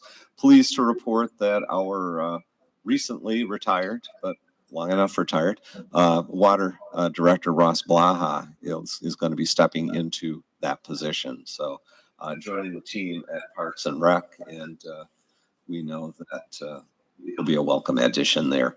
You met the promotions tonight. Our new police captain, Andrew Rates, Detective Lieutenant Jake Glazer, and Patrol Lieutenant Rob Wandry. That's why the crowd was here. Central Park is coming along well. Some of the progress photos there from last week. The south end of the park showing the seating wall. You get a little bit of an idea there of the grade change that seating wall takes into account, and how for a large area around the park that will be helping keep the little ones contained to that area. The copper look, it ain't copper, boys and girls, in case anyone's concerned out there. The copper look metal roofing has been put on the Schmidt Brothers stage. Foundation and some of the block walls are up for the new pavilion building, and the stone was delivered today, the face stone for that building, and the pillars on the stage, rendering of the pavilion building there at the top. While I scan the audience, also kudos to Kathy Peterson on the Central Park West Committee, and who's helped, has been an integral part of making good things happen there. Over on Lincoln Street, yes, construction has begun. All of the temporary water services are laid out and are in the process of being activated. We expect that water main replacement begins tomorrow. Water main's being replaced for the whole 5-block length of the project. I think we're only replacing sanitary sewer in about 2 blocks to the north end because the rest of it's been lined in recent years, effectively extending the life. So that's coming along well. We're hoping to see that project wrap before Labor Day, which would be kind of unusual in this part of the world. Would remind folks on the Front Yard Vegetable Garden program, the information is out there for the up to 20 pilot locations that can be authorized per council action.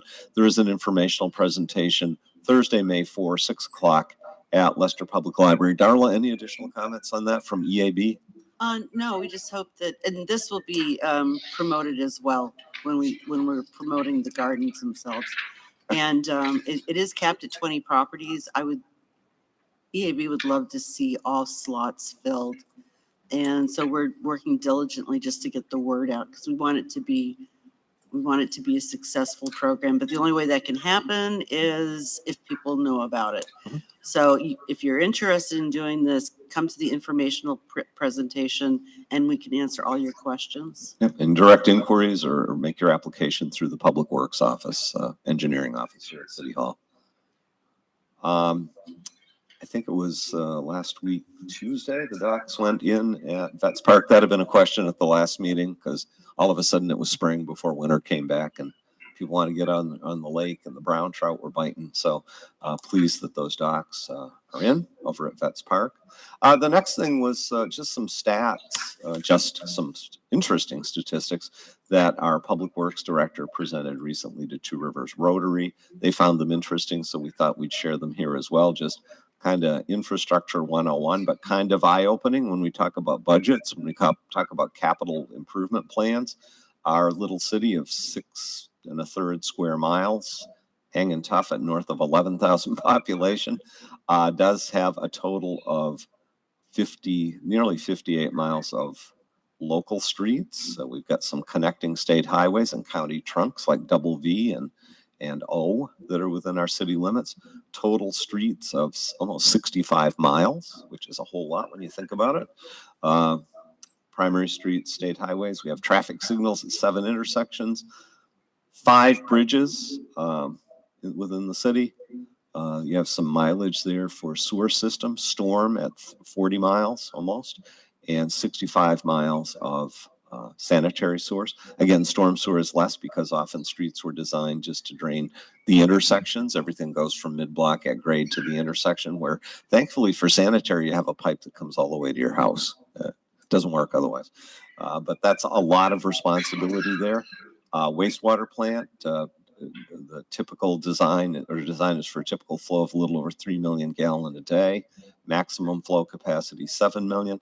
19 lift stations because, as you know, it doesn't flow uphill, only goes downhill. And then the manholes for access to both the storm and sanitary system, the stormwater inlets, and mileage of water. Our public works and utility people can speak much more of these, but a nice statistical summary. Rotary found it interesting. You might as well. It's a lot of responsibility. When you figure those 65 miles of streets, we ought to be replacing over a mile a year. And what have we got? A quarter mile over on the east side at most is about a $2.5 million endeavor. You can see that's a pretty daunting task. We'd probably have to be spending the equivalent of $10 million a year to be replacing that street and related utility infrastructure at an adequate pace. Stay tuned on that one. The recently authorized tree grant program to help with tree planting on private property. There are 17 applicants that have been pre-authorized thus far. Right now, the deadline is May 1st. We're getting close to apply for and get approved in advance for the funding. If we know where you're going to put the trees, know that you have an understanding of what types are needed and how the program works, then you should be relatively assured that if you go buy your trees and turn your paperwork in, you're going to get the grant. So I encourage people to continue looking at that. We also last week placed an order for about 52 street trees, totally unrelated to the grant program, that'll go in along city streets, primarily 17th that was rebuilt last year, and a few more down on Madison Street where we didn't fully finish tree planting after that reconstruction project a couple of years back. Trees are also all on order for Central Park West. You might be wondering, because we had hoped to bring it back in April, where are things with the purchase agreement with the school district? That agreement has been prepared by the city attorney, forwarded to the district for their review. Discussion last week with our district administrator and other school staff, because the agreement has in it, consistent with council direction, that we want the assurance understanding that there's going to need to be some stormwater pond as shown here, or some surface stormwater management facilities. If that's happening, we want the assurance in that purchase of agreement that a new Pony League size diamond would be built at the northwest corner of the school property. The school district is still waiting on some final feedback from their design consultants about where stormwater ponds are going to go. They're striving to avoid that corner by the existing field. They're not entirely sure, so I'm hopeful within 2 weeks, in other words, at the next regular meeting, we can bring that back.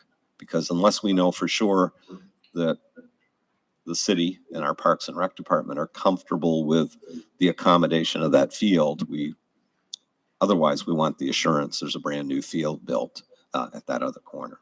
So I don't see that as a problem at our end. If there's more clarity in terms of the design, so much the better. Just remind you as well, a major Manitowoc County event, Heartorama returns to the stage over at the Community House Thursday through Saturday of the last weekend in April and the first weekend in May. Tickets are on sale locally at Tietz's Piggly Wiggly here in town. Always great to welcome Heartorama back. Arbor Day observance, plant a tree. That will be Friday, April 28th, 5 to 7 p.m. Xander Park. And that location is a lot, right? That's, the Xander Park's still tentative. Okay. I don't know about the trees yet for that park. Okay. I will have trees for another park, I know that, so. Okay. Hopefully we'll confirm Xander Park soon. Okay, watch Parks and Rec social media for updates on that. Sorry, I didn't check on that earlier today. Should have. Not listed on your agenda, but just an FYI, and we'll put this out on Facebook shortly. The Central Park digital signs are now temporarily out of service. It was a budget item for this year to replace those 2 digital signs, which are 18 years old. They went in 2005 with the Washington Street reconstruction, so we've gotten a pretty good life out of them. Lisa has to reboot them once in a while to get the message out there, but there's a $50,000 line item in our capital budget this year to replace both signs. If you take a look at them, sometime both of them are tipping forward where the foundations have settled and shifted. So new footings are going to get poured hopefully this week.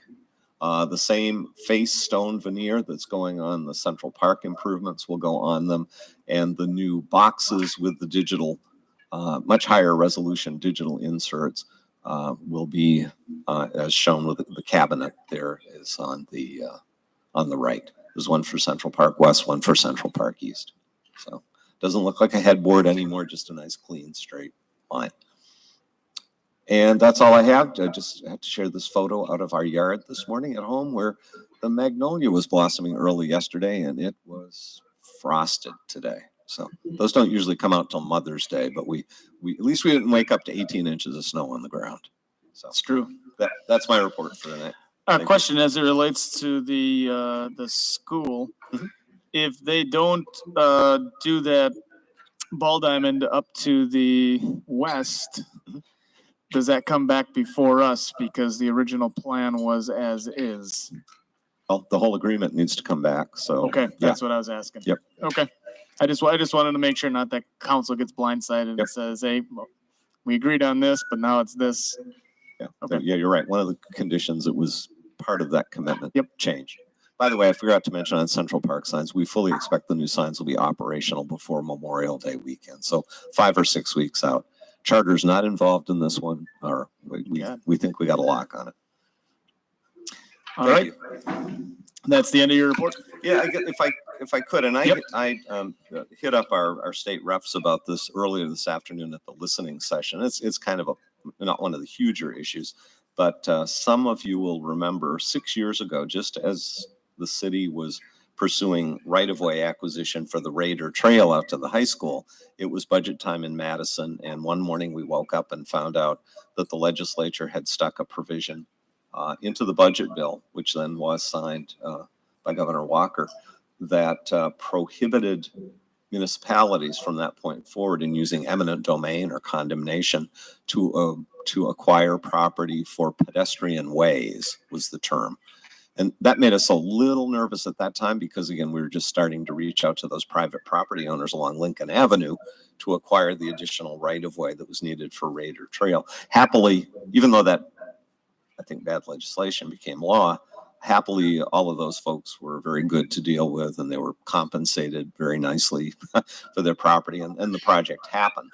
But that also raised a question at that time. Okay, pedestrian ways. We understood this whole idea of prohibiting the use of eminent domain for pedestrian ways came out of a project in western Wisconsin where it was not a facility like a sidewalk or a trail right alongside a highway, but one that struck off cross-country, like a regional recreational trail.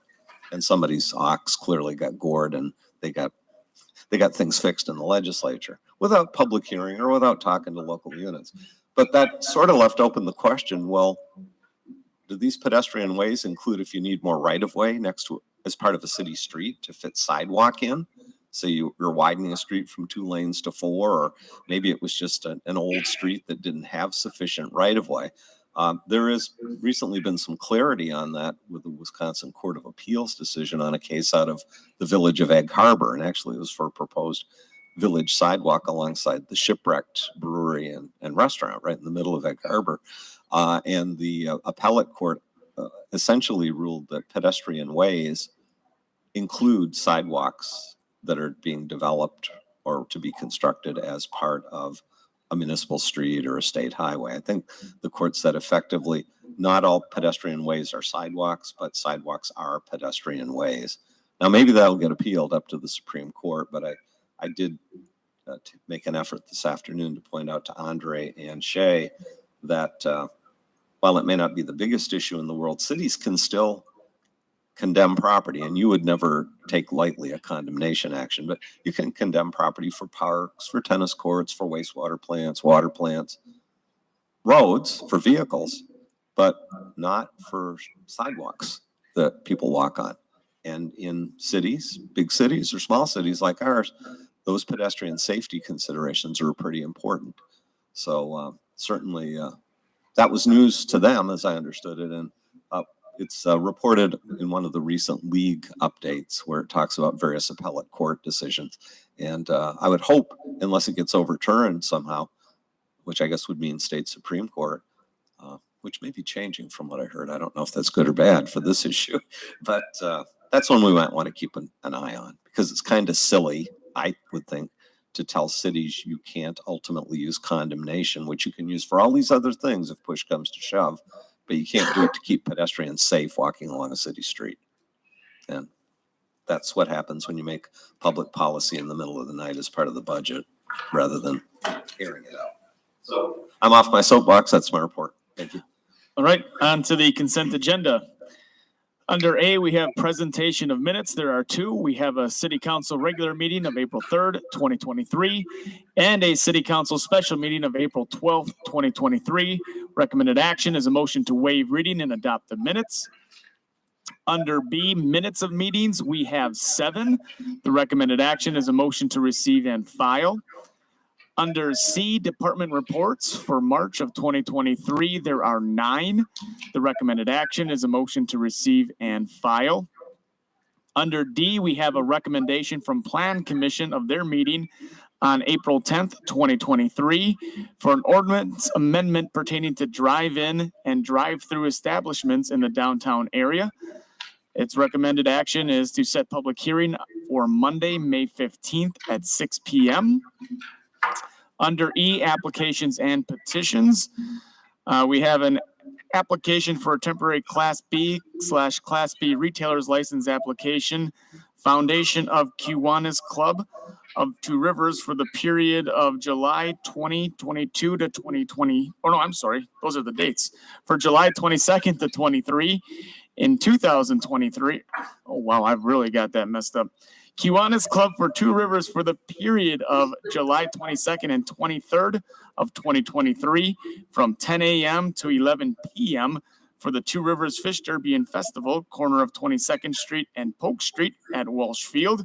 The recommended action is a motion to approve the application and authorize issuance of the license. And under F, we have a summary of verified bills for the month of March of 2023 for $4,013,175.15. The recommended action is a motion to receive and file. The recommended action for the consent agenda as a whole is a motion to approve the consent agenda with the various actions recommended. Looking for a motion on the consent agenda. Thank you, Darla, and second by Scott.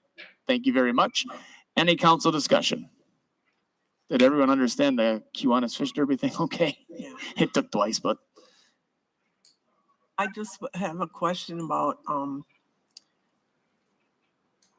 It's on page 23. It's number C. It's above the sewer use credit policy update.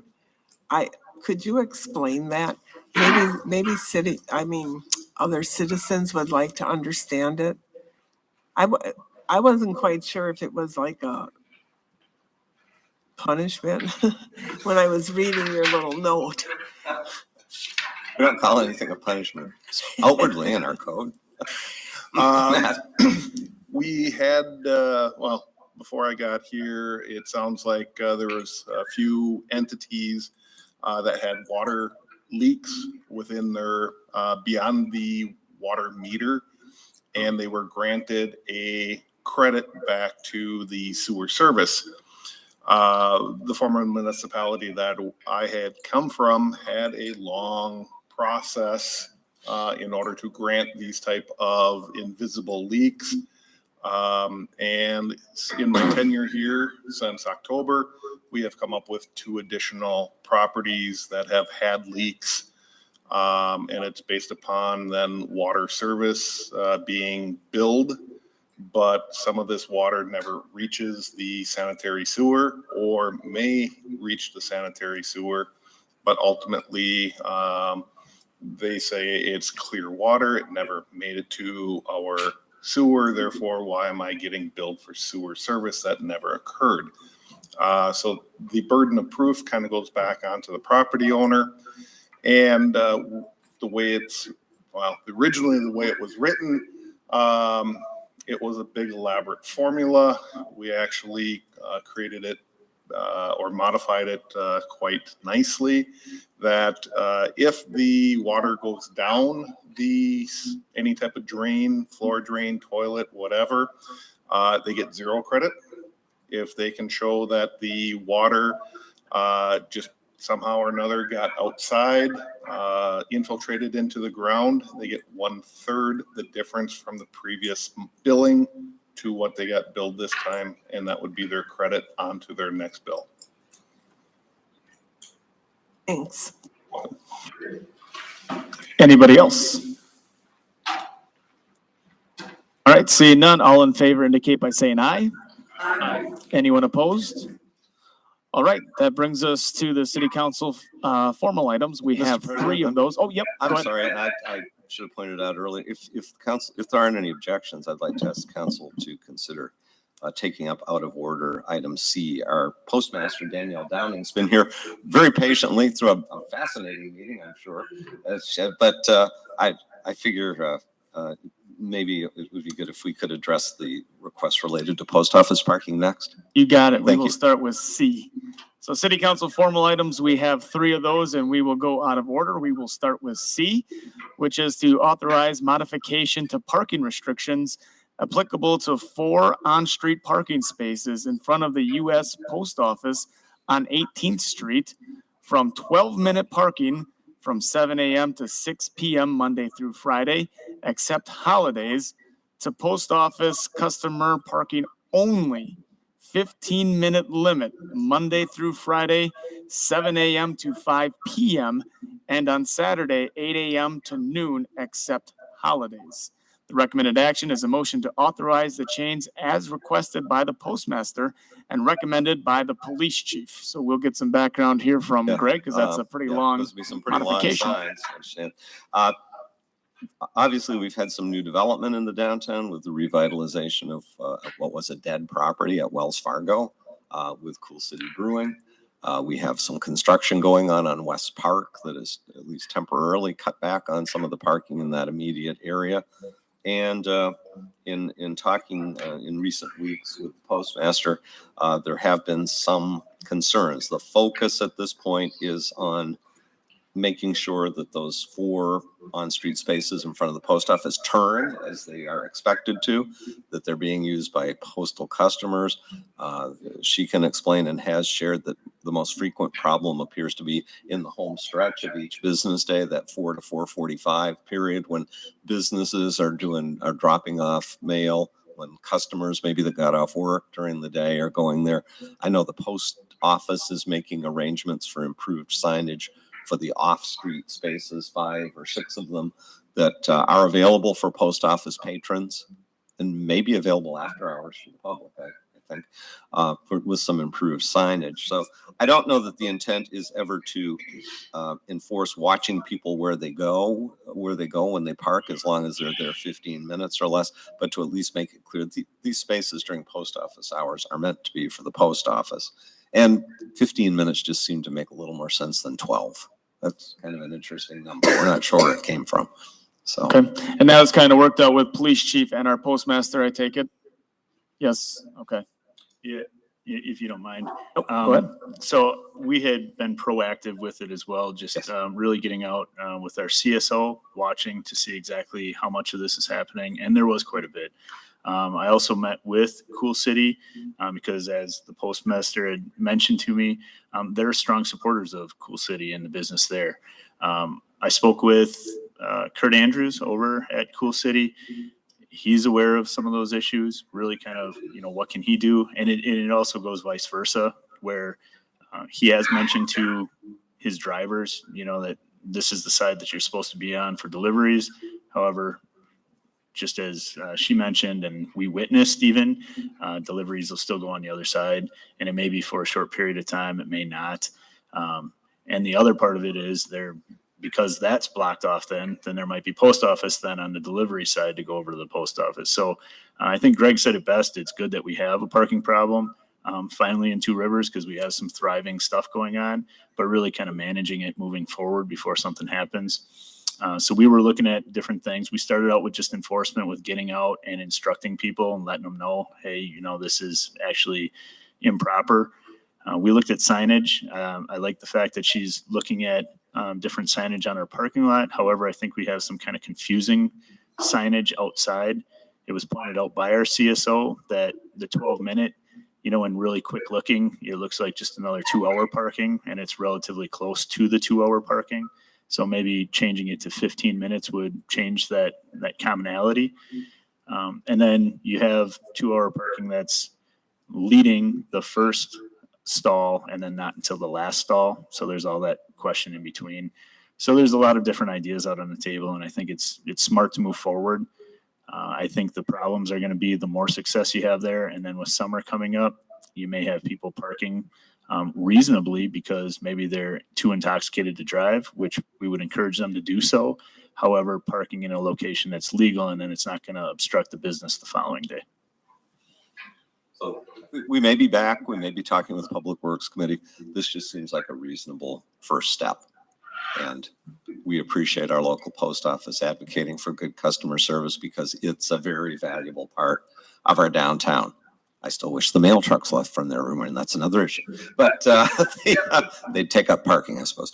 But that post office, that function, that convenience downtown is an integral part of the community. And honestly, without being too flip about it, to start feeling the pinch of having some parking problems downtown again ain't all bad, but we need to address them. Okay, looking for a motion on this. I'll make a motion to authorize the change. Thank you, Tracy. Second by Jeff. Council discussion. Pretty cut and dry and seems pretty reasonable, something that we ought to do. So all in favor indicate by saying aye. Aye. Anyone opposed? All right, thank you very much, and thank you very much for waiting out this meeting. Thank you for being a true local postmaster that believes in community. That's refreshing. That's very refreshing. So, all right, then we are on to A, which is further consideration of filling council vacancy created by the resignation of Jason Ring.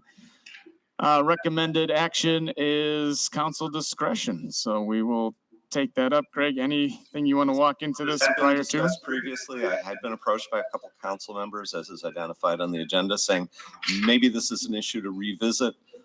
Maybe with the added element that wasn't in the prior discussion at council of how does this impact the 3 standing committees of council? Does it mean, because again, 3 committees, 3 members each typically, does it mean 1 council member commits to doing double duty on 2 committees? Does it mean 1 committee operates with 2 members? Again, those at least are some new considerations that I heard in the context of this request coming in. Okay. Anyone wishing to discuss? Tracy, go ahead. Yeah. Yeah, I have, yes, it occurred to me that we have 3 committees with 3 well, No, because we're just in discussion. There is no recommended motion here. if out of the discussion, we might have a motion. Help us but- on the Robert's rules, yeah. My recollection is the council acted Yeah, we did. previously. And therefore, that's the current position of the council. If it's to be reconsidered or rescinded, actually, I think it would have to be rescinded at this point. There has to be a motion, seconded motion, in order for there to be consideration. We'd have for to rescinding the action. We'd have to rescind the last action we did to vote to not fill it. Is that correct? And then bring up this action. Then if the motion to rescind succeeds, then the matter is up for further determination by the council. If it doesn't succeed, then that's remains the position of the council. Okay, so in order to discuss this, we will first need a motion to rescind.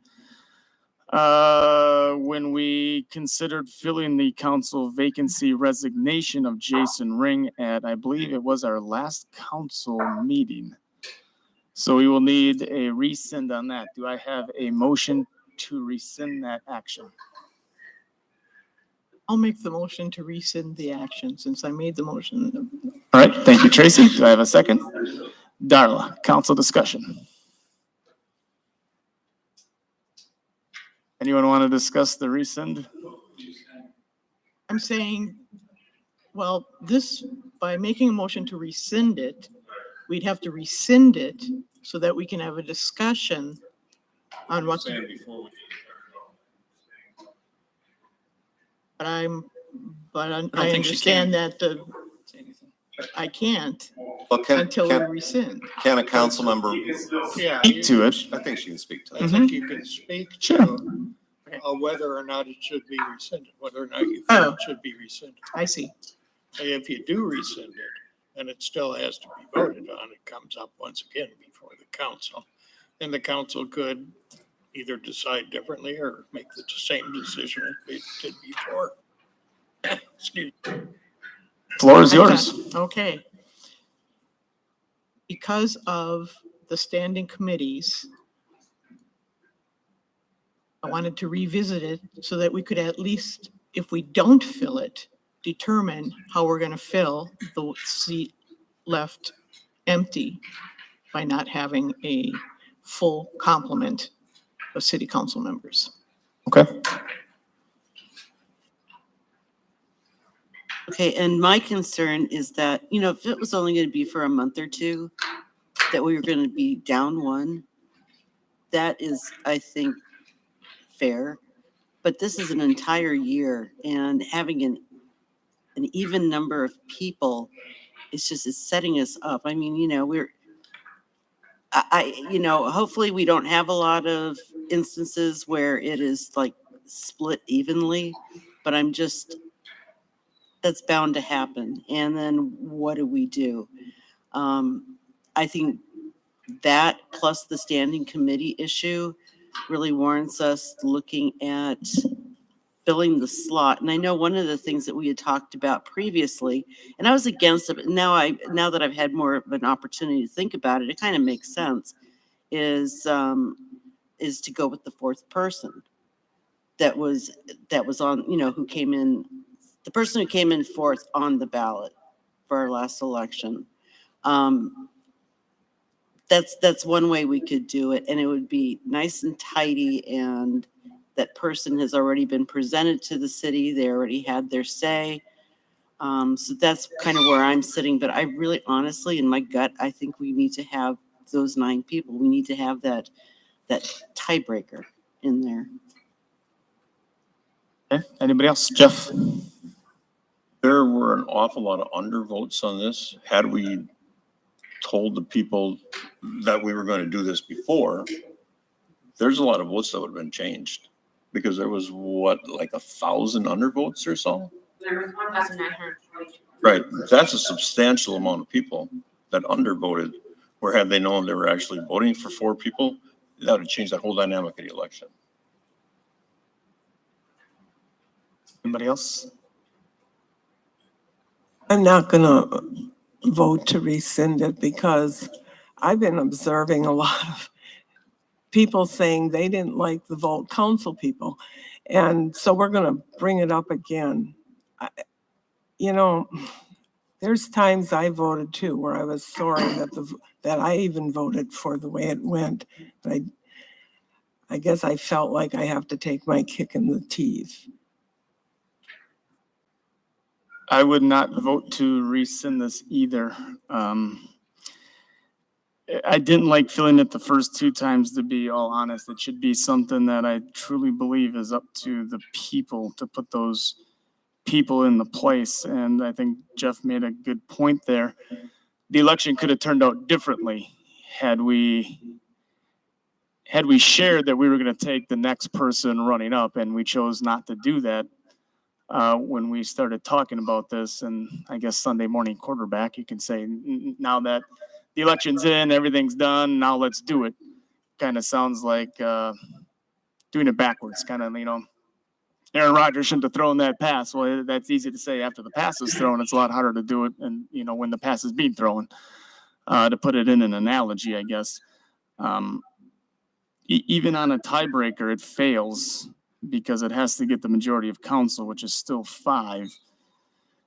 So even a tie 4-4 still fails. It doesn't leave us in limbo of any sort.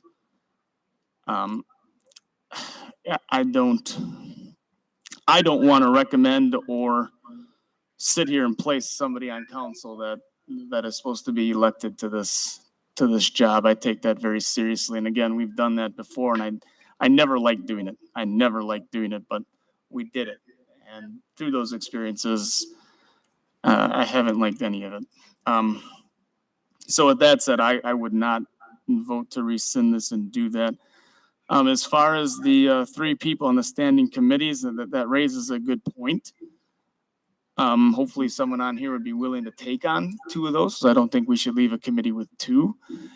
And if not, council president, whoever that may be after tomorrow, could certainly appoint that. We've done that before. We've changed kind of the rules of how we've done things with room tax. I'm sure there's a way we could change how we operate that as well. And if not, then somebody takes on 2 of them. And if nobody up here else wants to, I certainly would make myself available. But if anyone else would want to do that, I think we could hopefully fill that. That's my stance. Bill. I think we should, if we're considering it at all, I think we should just reinstate Jason. I think that's our only. If we were to reinstate, if we were, and it really is the position, and he only did it for a reason to apply for a job. He's willing to come back, and we do have a year of an open position. So I think that would be the only consideration we should make. The rest, but like you said, it could be a problem with people looking at it. But I don't think it's really a problem with Jason because he was elected. I would agree with you to a point, and I spoke to Jason on this before, and I told him how I struggled with it. I spoke to him elaborately at the Rotary, and I kind of told him the reason why I felt the way I did, and he understood that. Not to say we can't vote him in. I'm not saying that, but it kind of looks like a deal under the table, so to speak. Resign, but we'll get your position back should it fail, and it just leaves a bad mark. But yes, I would agree. He was already elected, at least. He wasn't, it's not council necessarily electing him, but at the same time, we're revoting him back in. Yeah. Jeff. I think the optics, I said that before, would be horrible doing that. Because like you said, just because you didn't get the job, I want my seat back. No. And technically he was elected in once before, but we've already placed other people that were elected into office before too, for replacements. We've done that several times over the last 2-3 years, but even more so before, before I had gotten on council. I think the opposite of that would look terrible. I think we need to leave things exactly like they are. And if you need an extra person, I can do it for council or for committees. Just get Especially nervous for the because one day. where do we draw the line? I mean, we had people resign for various reasons, even in my tenure, and after they get what they need, or I don't know how to really say this best, but yeah, after they get what they need, do we welcome them back because they got it? You know, kind of where do we draw that line after you resign? You know, we had one council member resign due to getting a grant. So after the grant application's all done, do we just say come back on? I mean, kind of where do we draw the line after you resign? Did you just get to walk back in willy-nilly, or go through the voting process? And I like Jason, and he knows that, so it's not a personal thing at all for me, at least. The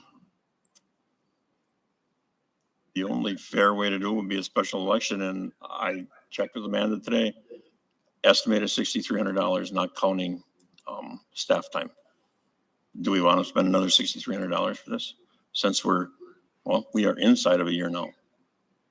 I don't think that's a very good idea either. Because by the time the whole process came through with getting signatures and everything, what would they have left? About maybe 9 months? Well, there has to be a 62-day notice. So if a decision was made tonight, June 18th, that week, the person we're gonna have an election. So it's gonna be pushed out at least 62 days. So that's not feasible. Looking at July. Right. Anybody? Darla. Oh, I'm sorry, Tracy. I was looking this way. To confirm that if we don't fill the seat, to be perfectly honest, I'm indifferent. Somebody is gonna have to step up and do two, and that would be acceptable? That's okay? I'm not aware of any prohibition on that. Okay. I know Scott has raised his hand. Jeff just raised his hand. I would do it if it came to it, but I think Scott and Jeff are more than capable of throwing another one on. Right, and that's what I said. It was a very good point, because it's not something that I had even thought of, that, hey, each committee has 3, there's 9 of us. How do you divvy that up? I was just gonna say that if we don't fill it, I hope that in the future, over the next year, that we don't run into any snags, because that could really ball us up. I mean, it would be a shame to see something just kind of come to a standstill just because we didn't have that 9th person. You know what I mean? I'd feel more comfortable with having like Tracy said, a full complement of members. It doesn't really come to a standstill because it still fails, because you don't have 5, and it could fail with 9 people as well. So it's not, we'll never be in limbo, so to speak, because if it ties 4-4, it fails. But with 9 people, you'd have 5-4. Right, and but I'm saying it could still fail at that point. It's not, we're not in limbo like it can't, or nothing can happen. But for 4-4, then what do we do? It fails. Because you need 5. Just like you do when you have all 9 of us. Yeah. With each of the 3 standing committees of council, the ordinance simply says, whichever committee it is shall consist of 3 council members to be appointed by the council president. The council president shall select the committee chairperson. And that's the same standard. So it doesn't say all, I mean, it doesn't, I don't think the current or future presidents would do that. It doesn't say even when you have 9 that you have to appoint all 9. I think that's kind of been the expectation. But there appears to be no prohibition on a council member serving on 2 committees. And all 9 should be used. They're all 8 in this case. Should all be on committees. That should never be taken away. They were all voted in here, and they should all be on a committee. And I think everybody up here wants to be on those committees, because there's a lot of groundwork that gets done that goes into what you see on our agenda. Each individual committee kind of does the groundwork for whether it's utilities or public works or personal and finance, kind of does that and does a lot of homework on their current issues and brings that up here for us to all decide on. So yeah, everyone should have fair say in that. So we do have a motion on the table. And is there any further discussion, I guess, before we take it to a vote? This is to rescind again. All right, seeing none, Amanda, roll call, please. Ken Petrie? Ryan Childs? No. Scott Steckmeister? No. Adam Husky? No. Jeff Delkey? No. Tracy Coach? No. Bill Leclerc? No. Darla Leclerc? After that discussion, no.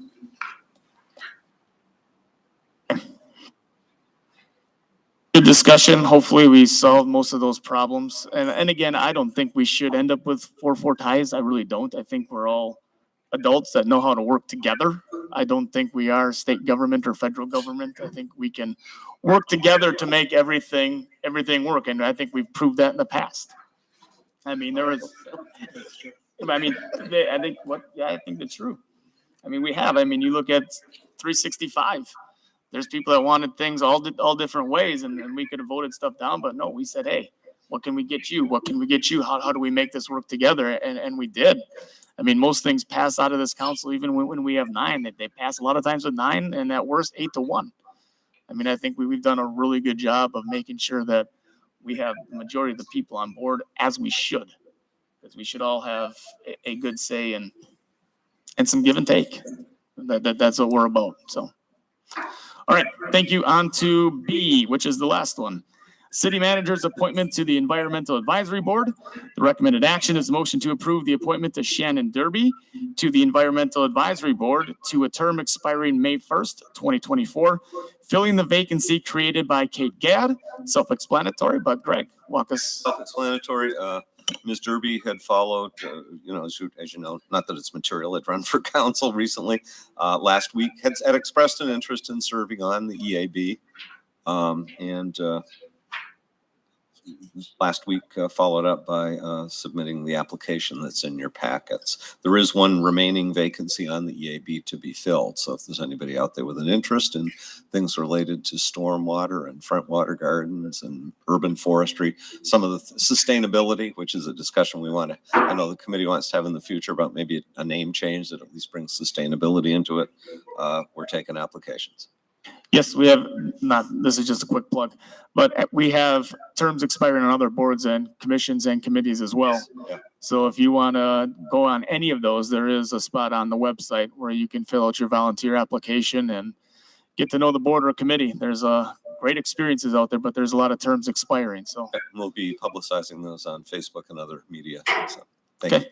But we are on to this one to approve Shannon Derby to the EAB, looking for a motion to do just that. Thank you, Darla. Second by Bill. Any council discussion?